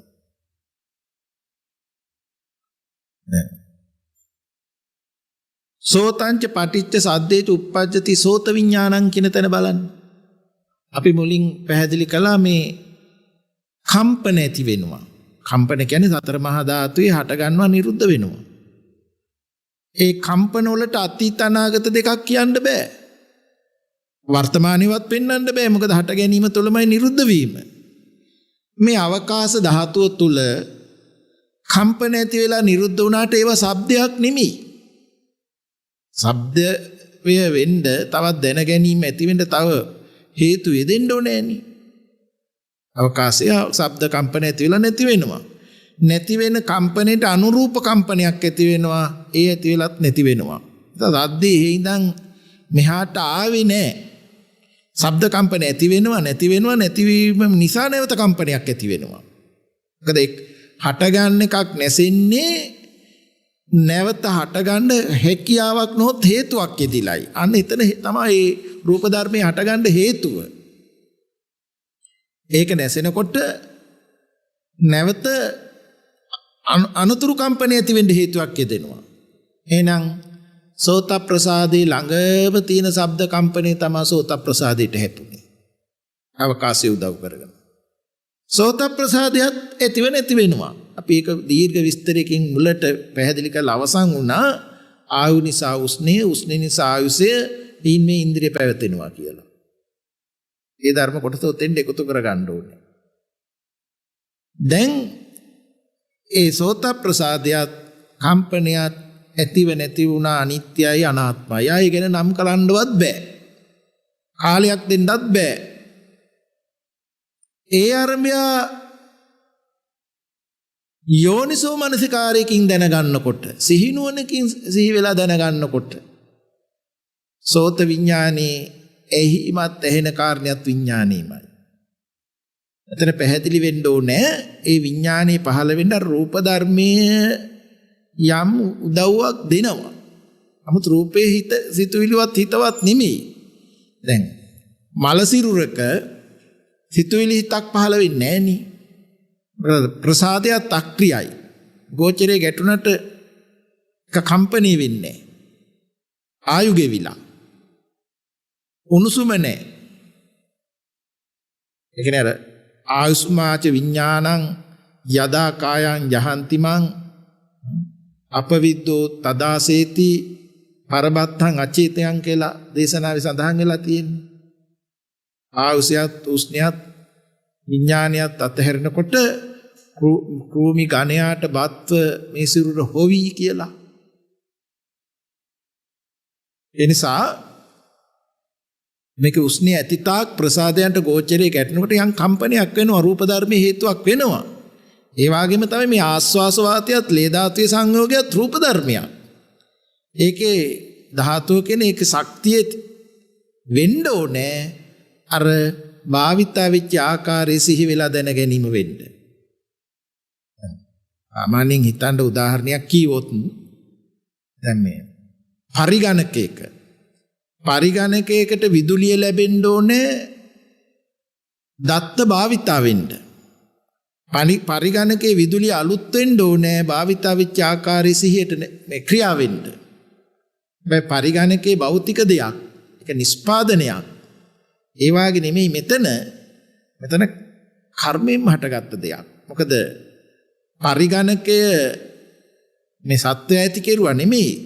අත්‍යගේ අතුරු නිස්පාදනයක් පරිගණකය. මෙතන තියෙන න්‍යාය භාවිතා කරලා. ඒ වාගේ මෙතනත් විදුලිය ඇති වෙනවා වාගේ මේ ආස්වාස වාතයේ ලේ ධාතුව දෙක සංයෝග කරන උණුසුමයි බලයක් ඇති වෙනවා. උණුසුම රූපේ පැත්තට. ඒකේ බලය නිසාම තමයි අර හිත භාවිතා වීමහා නැවත අවස්ථානුකූල සිහි ගැන්වීමේ ක්‍රියාව වෙන්නේ. හැබැයි මේ ධර්මතා එකක්වත් තියෙනවා නෙමෙයි. එකිනෙකට ප්‍රත්‍ය ධර්ම. ස්ථිරව තැනක් පෙන්වන්න බෑ. ඒ නිසා නැවත අර නවත්තපු තැන මතක් කරගන්න සෝත ප්‍රසාදයට ගෝචරයේ ගැටෙනකොට අනිත්‍යයි අනාත්මයි. එතකොට මේ පිළිබඳ සිහිවීමක් වෙනවා. මේ ප්‍රත්‍ය ක්‍රමයෙන් සිහි වෙනකොට එහිමයි එහෙන කාරණේ විඥානයි. එහෙනම් ඒ සෝත විඥානේ ඇති වෙන්න උපකාර වුණා වූ ප්‍රත්‍ය සියල්ලෙන් නිරුද්ධයි නම් මේ විඥාණයටත් ආත්මී භාවයක් දෙන්න බෑ.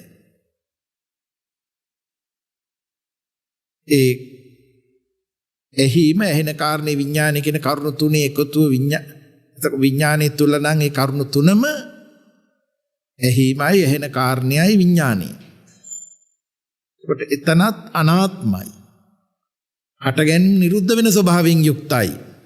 වේදනා පස්සපච්චා වේදනාවත් අනාත්මයි. ඒ නිසා සකස් වෙන ධර්මයක් මේක. සංකතයි. සකස් වෙන ධර්මයේ වැහුනොත් තම ඕලාරිකයි. මට සද්ද ඇහෙනවා කියන ධර්මතාවයටපත් වෙන්නේ. නමුත් මේ දෙපැත්ත පටිච්ච සමුප්පන්නව සිදුවෙන ස්වභාවය අපිට පැහැදිලි වෙන්න ඕනේ. ප්‍රත්‍යයෙන් හටගෙන නිරුද්ධ වෙන ස්වභාවය. එතකොට සිතට සෝත විඥාණයට සිහි නුවණ පිලිසරණ වෙලා තියෙනවා. ඒක අපිට පෙන්නනවා අර ඉන්ද්‍රිය භාවනා සූත්‍රයේදී යම් බලවත් පුරුෂයෙක් අසුර ගසන්නේද අසුර ගසනවා කියන එකට ඇඟිලි දෙක එකතු කරලා අසුර ගහන එකට එච්චර වෙලාවක් යන්නේ නැහනේ. අසුර ගසලා නැති වෙන්නේ. ඒ වාගේ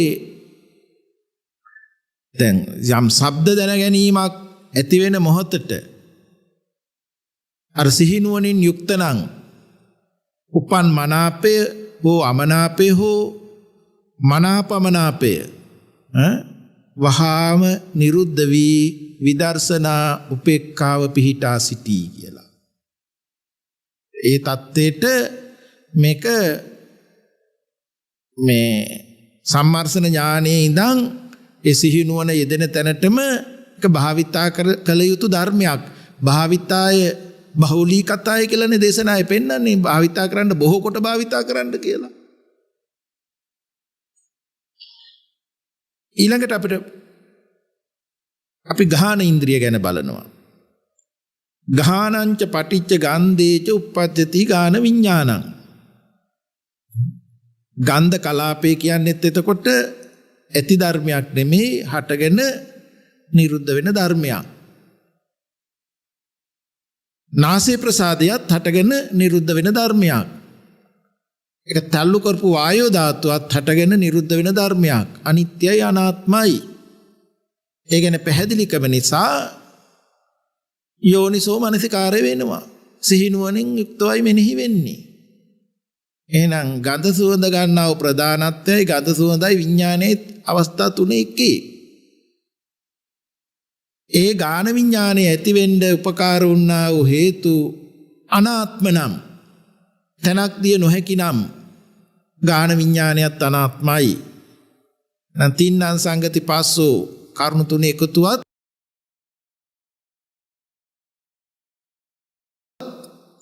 අනාත්මයි. ඒ නිසාම අනාත්මයි. සකස් වෙන ධර්මයක්, ඕලාරික ධර්මයක් ඒ බව දිහිනුවන නොයේ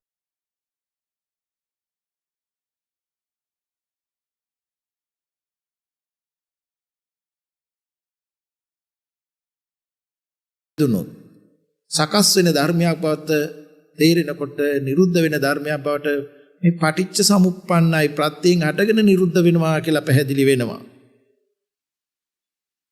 ඒ අපට උපමාවකින් පෙන්නනවා යම්සේ මදක් නැඹුරු කළ නෙළුම් කොළෙහි කිසිදු දිය බිඳුවක් නොතැවර වේද වහාම පෙරලී යන්නේද ඒ වාගේ මේ යම් ගන්ධයක් නිසා මනාපයක් අමනාපයක් මනාපමනාපයක් උපදිනවා නම් විදර්ශනා ඥානී පිහිටා වහාම නිරුද්ධ වී යනවා කියලා.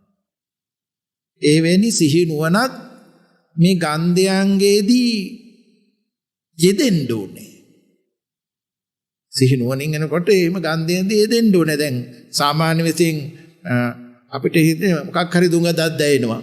එවනම් හරි මේ මල නම් හරිම සුවඳයි. මේ සුවඳ විලවුණු අරගේ නම් හරිම සුවඳයි කියලා ඒ මට්ටමින් නතර වෙනවා විනා ඒ සුවඳ ආග්‍රහණීය වුණු විදිය බලනවා අඩුයි. එතකොට අර ඕලාරික ධර්මයකට වැටෙනවා. කර්ම රැස් වෙන ධර්මයට වැටෙනවා. පැවැත්වෙන ධර්මයට වැටෙනවා. නමුත් සිහිනුවන යෙදෙනකොට ඒක කර්ම පුරාණ කර්මක් සේවෙන නැවත රැස් නොවන එතකොට මතු විපාකයට නොයදෙන මේ වර්තමාන අවස්ථාව පවා කෙනෙක් වශයෙන් නොගන්නා වූ ලෝකෝත්තර ධර්මයකට මේ සිතට සිහිනුවන පිහිට වෙනවා. ඊළඟට අපි දිව ගැන බලනවා. ජීවාංච පටිච්ච රසේත උප්පජ්ජති ජීවා විඥානං. දිවත් රසයත් නිසා ජීවා විඥානෙ උපදී. අපි මුලින් පැහැදිලි කරානේ මේ පැණි සීනි පැණි රහ නැහැ කියලා. එතන තියෙන්නේ පඨවි ආපෝ තේජෝ වායෝ වල සංයෝගයක්. ඒවා වෙනම තිබුණාට පැණි රහක කතාවක් නැහැ නේ. අපි කියන්නේ කොහොඹ තෙල් සංයෝගයක්. බෝතලේ තිබුණාට පැණි රහ නැහැ නේ. ඒක සංයෝගයක් විතරයි. ඒ සංයෝගය අනිත්‍ය ධර්මයක්. කෙනෙක් නොවන ධර්මයක්. ජීවා ප්‍රසාදේ තැවරෙනවා. ජීවා ප්‍රසාදයත් කර්මයෙන් අටක නිරුද්ධ වෙන ධර්මයක් විසක් මේ රසයක් එතෙන්ට අදාළත් නැහැ. කොහොඹ තෙල් දිවේ තැවරෙනවා. දිවේ තැවරෙනකොට කටේ කෙලයකට උදව් වෙනවා. ඒ පිළිබඳ සිහිනුවන යෙදිලා තියෙනවා නම් මේ රස ගැනීමයි දැනීමේ ප්‍රධානත්වය රසයයි විඥානයයි කියන එක පහළ වූාට එතෙන්ට ද්‍රව්‍යමය සංකල්පයක් දෙන්න බෑ. නාම රූප ධර්මයක් මේ විඥානින් මේ දැනගන්නේ. නාම ධර්මයක් රූප ධර්මයක් කොට මේ දැනගන්නවා විනා වස්තු අනාත්මයි. දිවත් රසයත් අනාත්මයි. ඒකේ ආකෘතියක් මේ පහළ වෙන්නේ. තින්නම් සංගති පස්සෝ කියනකොට ස්පර්ශයත් අනාත්මයි. ස්පර්ශය ඇතිවෙන්න ප්‍රත්‍යුණු විඥානය අනාත්ම නම් විඥානය ඇතිවෙන්න උදව් දුන්නු හේතු ධර්ම අනාත්ම නම් අනාත්ම වූ හේතු ධර්ම නිසා ආත්ම වූ විඥානයක් ඇති වෙන්න බෑ. ආත්ම කිව්වේ මේ රසයක් කියලා වස්තුවක් තියෙනවා, දෙයක් තියෙනවා, විඳින්නෙක් ඉන්නවා, වසඟෙහි පවත්තන්න හදනවා කියන එක.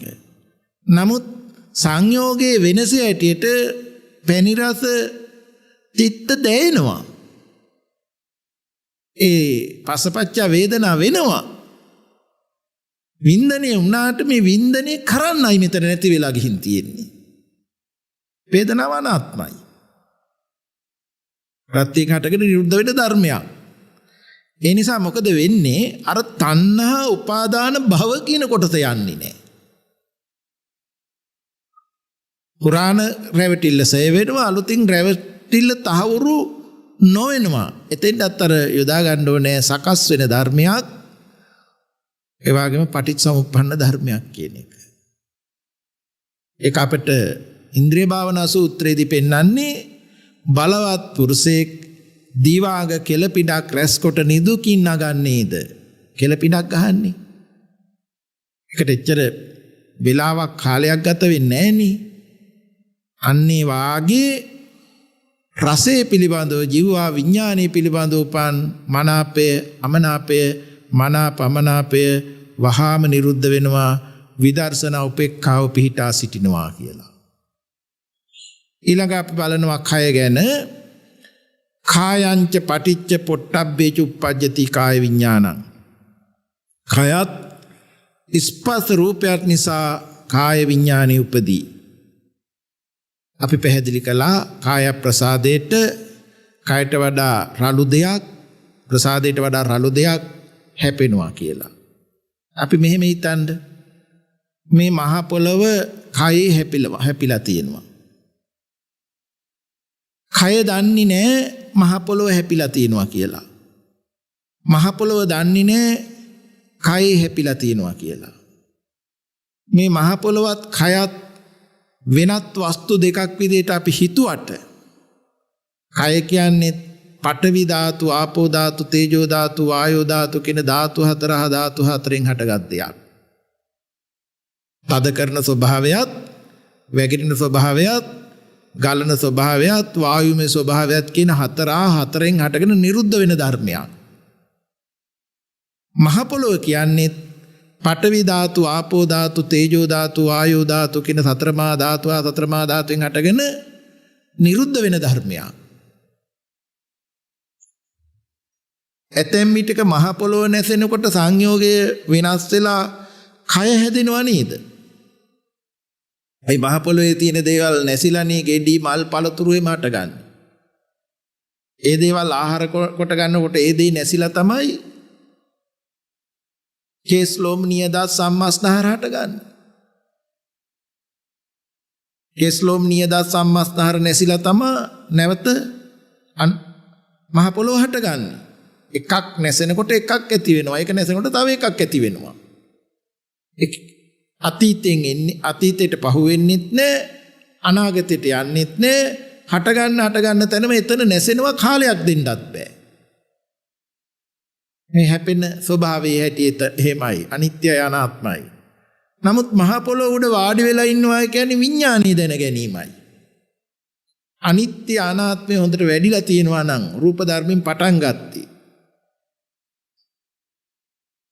යෝනිසෝ මනසිකාර්ය එතෙන්ද සිහිනුවණින් යුක්තව දැන ගැනීම වෙන්නේ, විඥානීය පහළ වෙන්නේ. එතකොට පොළවත් කයත් විඥානීය නාම ධර්මයක් මේ රූප ධර්මයක් කොට දැනගෙන තියෙන්නේ. භෞතිකම වූ සුද්ධ වූ රූප ධර්මය අනිත්‍යයි අනාත්මයි. ඒකයි කාය ප්‍රසාදයට රූපයත් නිසා විඥානයක් හට ගන්නවා. තිදෙනාගේ එකතුව ස්පර්ශයයි. හැම ප්‍රත්‍යක්ම අනාත්ම නිසා විඥානයත් ස්පර්ශයත් අනාත්මයි. ඒ පිළිබඳව ඇති වෙන වේදනාවත් අනාත්මයි.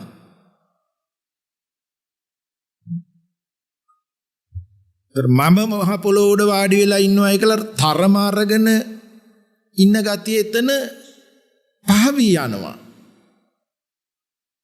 ගෙයක් ඇතුලේ හිටියත්, කුඹරක හිටියත්, වාහනයක වාඩි වෙලා හිටියත් අර වස්තු කොට ගන්න මත එතන අඩු වෙනවා සිහිනුවන යෙදෙනකොට. ඒක ඒ අවස්ථාවට මනසේ පහළ වෙන ලකුණක්. ආයු ශක්තිය ඇති තාක්, මේ ප්‍රස්වාස ආස්වාසයෙන් ශක්තිය ලැබෙන තාක් මේ ක්‍රියාදාමය වෙනවා. ඒ ක්‍රියාදාමයේට මෙතන ආයු ගෙවි ගෙවි යනවා. නිත්‍ය සුඛ ආත්ම කින ගතිය එතන වැඩෙන්න ඉඩ නැතුව යනවා. මේ නිසා තමයි සිතට සිහිය පිලිසරණ වෙලා තියෙන්නේ.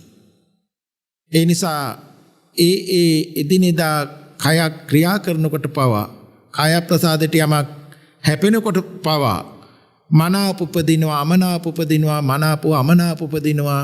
ඒවා එතන නිරුද්ධ වී යනවා. යම් උපේක්ඛාවක් තියෙනවා නම් ඒක විදර්ශනාව පිහිටනවා. අපට ප්‍රමාව දුන්නේ බලවත් පුරුෂයෙක් හැකුළු බාහුව දිගු කරන්නේද, දික් කරපු බාහුව හකුලන්නේද එපරිද්දෙම්ම උපන් සැප වේදනා, දුක් වේදනා, උපේක්ඛා වේදනා නිරුද්ධ වෙනවා, විදර්ශනා උපේක්ඛාව පිහිටා සිටිනවා කියලා. ඊළඟ අපි මනස ගැන බලනවා. මනංච පටිච්ච ධම්මේච උප්පජ්ජති මනෝ විඥානං. මනසත් ධර්මයොත් නිසා මනෝ විඥානෙ උපදිනවා. එතෙන්ටත් යොදනවා තින්නම් සංගති පස්සෝ, පස්සපච්චා වේදනා. එතකොට ඒ ධර්මතාවයේ මනස පිළිබඳවත් දෙනවා. දැන් පංච ඉන්ද්‍රයන්ටම යොමුනොත් විනා දකින්නවා විනා දකින්න තියෙන දෙයක් තියෙනවා හින්දා යොමු වෙනවා නෙවෙයි. තියෙන හින්දා යොමු වෙනවා නෙමෙයි. මේ යොමු වීම මානසිකාර්ය වීම නිසායි දැනගැනිල්ල වෙන්නේ. දැනගැනිල්ල අනාත්මමයි. හේතුත් පලත් එකතුවම අනාත්මමයි. ඒ පිළිබඳව හොඳ වඩාත් සිහිනුවණින් වෙනකොට දැන් කතා කරන්න තියෙන්නේ මනස ගැනයි. මනස ගැනයි. මනසට ධර්මයෝ ප්‍රත්‍ය වෙලා මනෝවිඤ්ඤාණය හට ගන්නවායි කියලා මෙතන පෙන්වුවේ. මම ඒ සිද්ධියට යම් ප්‍රායෝගික ක්‍රමයක් කියනවා මෙතන. තවදුරටත් වඩාත් වැඩෙන්න.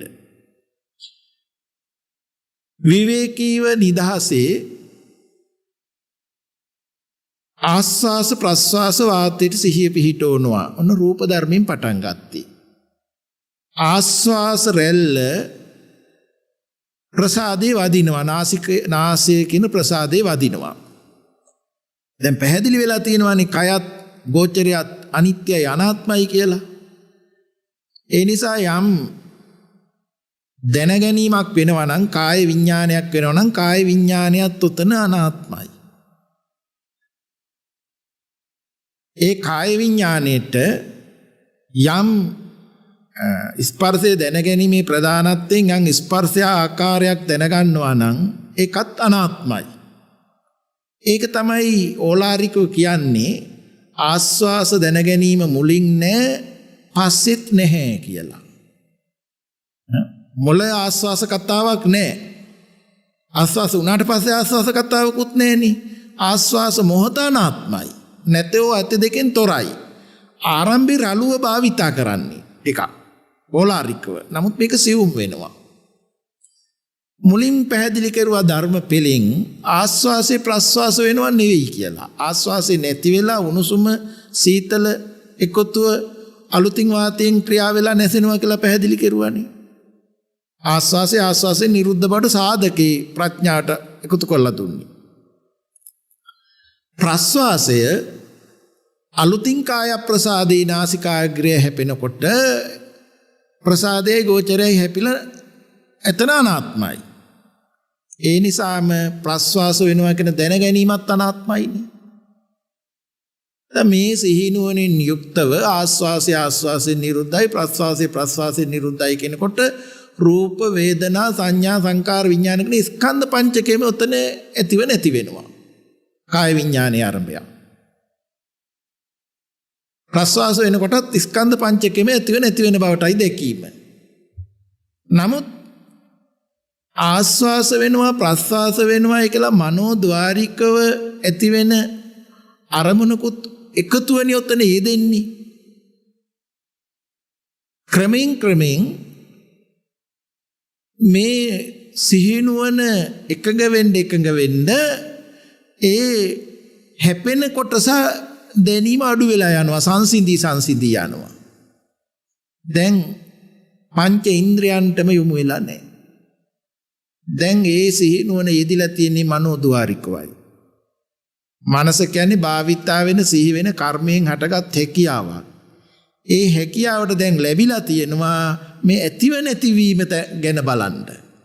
මනෝද්වාරිකව පහළ වෙන ධර්මාරම්මණයත් ආස්වාස ප්‍රස්වාස ආරම්මණයමයි. මනෝ විඥාණයෙන් දැනගන්නෙත් ඒ බවමයි. දෙන්න නැති අතීතයක් නූපන් අනාගතයක් එන්නේ ඉඩ නැහැ. මොකද භාවිතා කරපු පිළිවෙලක් තියෙනවා. අතීතේ නිරුද්ධ වූ බවට පැහැදිලි වෙලා තියෙනවා. අනාගතේ නූපන් බවට පැහැදිලිලා තියෙනවා. මනෝද්වාරිකව පහළ වෙන්නේ ආස්වාස හෝ ප්‍රාස්වාස ආරම්මණයමයි මනෝ විඥාණය දැනගන්නේ. එහි හටගෙන නිරුද්ධ වෙන බවට සිහිනුවන ඉදිලා තියෙනවා. ඒ නිසා තින්නාන් සංගති පස්සෝ ස්පර්ශය අනාත්මයි වේදනාව අනාත්මයි මේ කියන්නේ මනෝ විඥානේ ළඟයි. දැන් කිසිම අරමුණක් අතීතෝ අනාගතෝ වර්තමානෝ කිසිම අරමුණක් තණ්හා උපාදාන භවය කියලා කර්ම රැස් වෙන්නේ නැහැ. හට ගැනීම නිරුද්ධ ස්වභාවය දැකීමෙන් හින්දා. එහෙනම් පෙර රැවටුණු දේවලුත් කර්මක් ඡේ වෙනවා. මතුවට පවත්තන්න නොහැකි ගතියකුත් එතන අවබෝධ වුණා. ඒ නිසා එතන අපට ඉන්ද්‍රිය භාවනා සූත්‍රයේ උපමාවක් දීලා තියෙනවා. දැන් මේක සකස් වෙන ධර්මයක් වරදවා ගත්තොත් ඕලාරිකයි පටිච්චසමුප්පන්නයි කියන මේ ධර්මතා සිහි නුවණ ඔක්කොම එකතු වෙලා එනකොට බලවත් පුරුෂයෙක් දවසක් හොඳින් තැවුණු යකඩයකට හොඳට රත් වෙච්ච යකඩයකට දවසක් මුළුල්ලේම තැවිච්ච යකඩ තහඩුවකට දියෙමුදු දෙකක් තුනක් හෙලන්නේද? මොකද වෙන්නේ? වහාම ෂේ වෙනව නේද? හෙලන්නත් ඉස්සරලම ඒ ජලබිදු වහාම ෂේ වීමට යයි. ඒ වාගේ අර මනෝද්වාරිකව පහළ වෙන ආස්වාසෝ ප්‍රස්වාස ආරම්මණී පවා කාලයක් දෙන්න බෑ. අනාත්ම භවින් යුක්තයි. එතකොට මනාපමනාපේ පවත්තන්න බෑ. අරමුණු කෙරෙහි තියෙන විදර්ශනා උපේක්ෂාව පිහිසා සිටි මේ ආර්ය විනෙහි අනුත්තර ඉන්ද්‍රිය භාවනාවයි මේ සිතට සම්‍යක් ප්‍රඥාවෙන් යුත් සිහිය පිලිසරණ වෙන්නා වූ ආකාරයයි. එතන අපිට සිතට සිහිය පිලිසරණයි කියන කරුණ මේ වෙලාවේදී තෝරා ගන්න. ඊළඟට උන්නාභ බ්‍රාහ්මණතුමා විමසනවා සත්‍යාපන භෝගෝතම කිම් පටිසරණන්ති බවත් ගෞතමීනි සිහියට කුමක් පිළිසරණද? කියන්නේ දැන් මෙතන සිහි නුවණ කියලා. සිහියට කුමක් පිළිසරණද? භාග්‍යතුන් වහන්සේ වදාරනවා සත්‍යාකෝ බ්‍රාහ්මණ විමුක්ති පටිසරණන්ති. බමුණ සිහියට විමුක්තිය පිළිසරණයි. විමුක්තිය කියන්නේ මිදුණා. එහෙම නැත්නම් අර ඒක නැවත වඩා ඉන්නවයි කියන කරුණකුත් නොවේයි මතන. මිදීම වුණා. සිහියට වඩා උසස්ව තත්ත්වයකටපත් වුණ පිළිසරණ වුණා විමුක්තිය. සිහිනුවණින් යුත් ඉන්ද්‍රිය සංවරය යතහා භූත ඥාන දර්ශනය ගෙන දෙනවා කියලා එතකොට අපිට පේනවා. පැහැදිලි. මේ යතහා භූත ඥාන දර්ශනය නිසා කලකිරීම ගෙන දුන්නා. නිබ්බිදාව ගෙන දුන්නා. නිබ්බිදාව ඇති කල්ලි විරාගය වුණා. විරාගය ඇති කල්ලි විමුක්ති ඥාන දර්ශනය වෙනවා. අරියත් ඵලය හෝ ප්‍රතිවික්ෂා ඥානීය. මේ අරියත් ඵලයට කියනවා අනபிසංකත විඥානී කියලා. අරියත් ඵල සිතට අනபிසංකත විඥානී කියන වචනයක් දීලා තියෙනවා.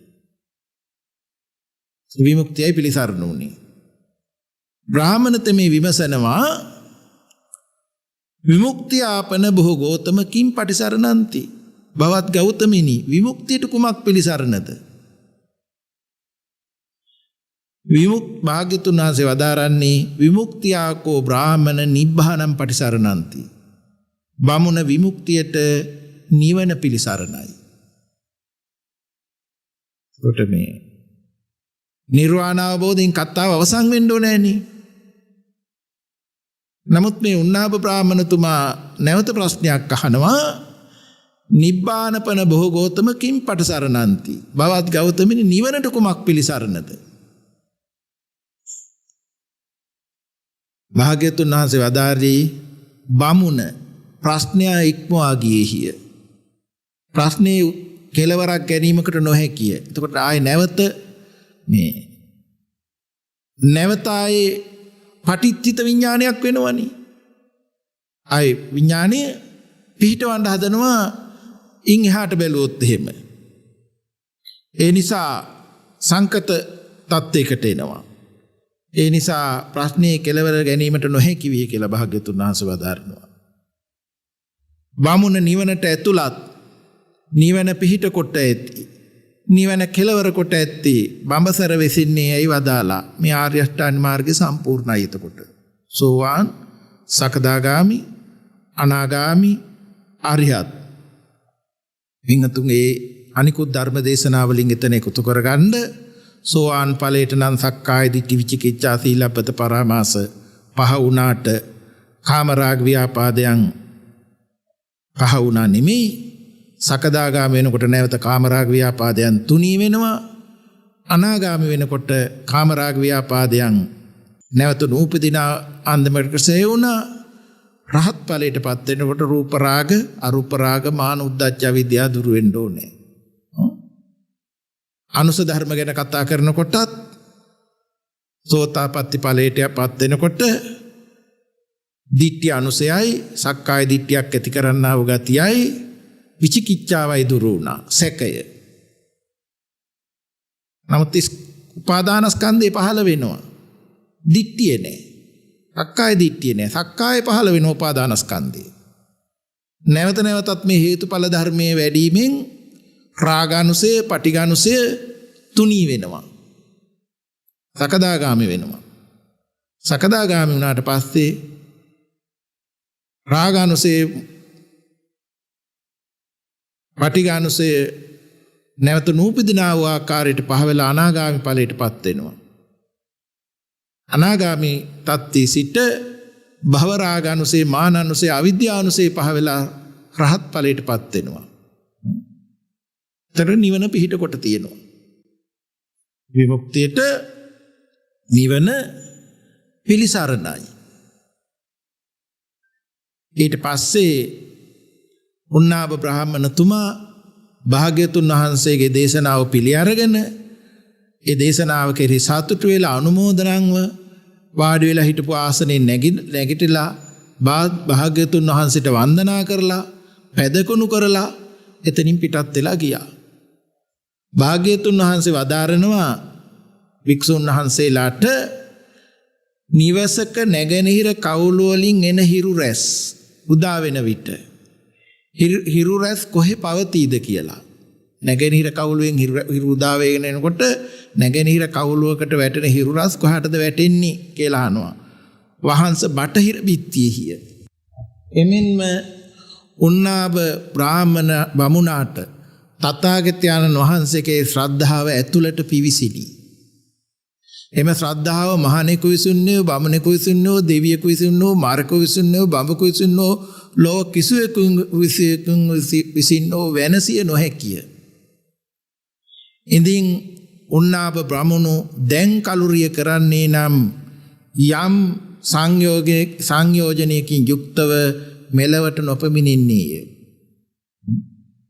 එතකොට අපට අධිගම තත්ත්වයකට ඒ මොහොතේම පත්වෙච්ච බව පේනවා. එතකොට තථාගතයන් වහන්සේ කෙරෙහි ශ්‍රද්ධාව කියන්නේ තථාගතයන් වහන්සේ කෙරෙහිගේ බෝධිය කෙරෙහි සත්‍ය අවබෝධය කෙරෙහි මෙතන පැහැදුනේ. චතුරාර්ය සත්‍ය ධර්මයේ කෙරෙහි පැහැදුනේ. අපි මුලින් මතක් කළා අඳුරු ආවට තියෙනවා සඳහිරු දෙදෙනාගේ එළිය නොවැටෙන.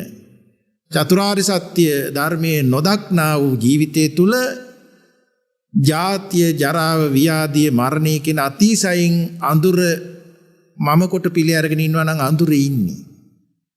ඒ නිසා ප්‍රඥා ලෝකයෙන් මේ තථාගත භාග්‍යතුන් වහන්සේ වදාළ ධර්මයේ ජීවිතයට එකතු කරගෙන කිසිදාක අඳුරක් නොවන මේ මාර්ගඵල පිළිවෙලෙන් උතුම් වූ චතුරාර්ය සත්‍ය අවබෝධය කර ගැනීම අපට වීරිය කරන්න ඕනේ. හේතු ආසනා වේවා කියලා අදිෂ්ඨාන කරගන්නට ඕනේ.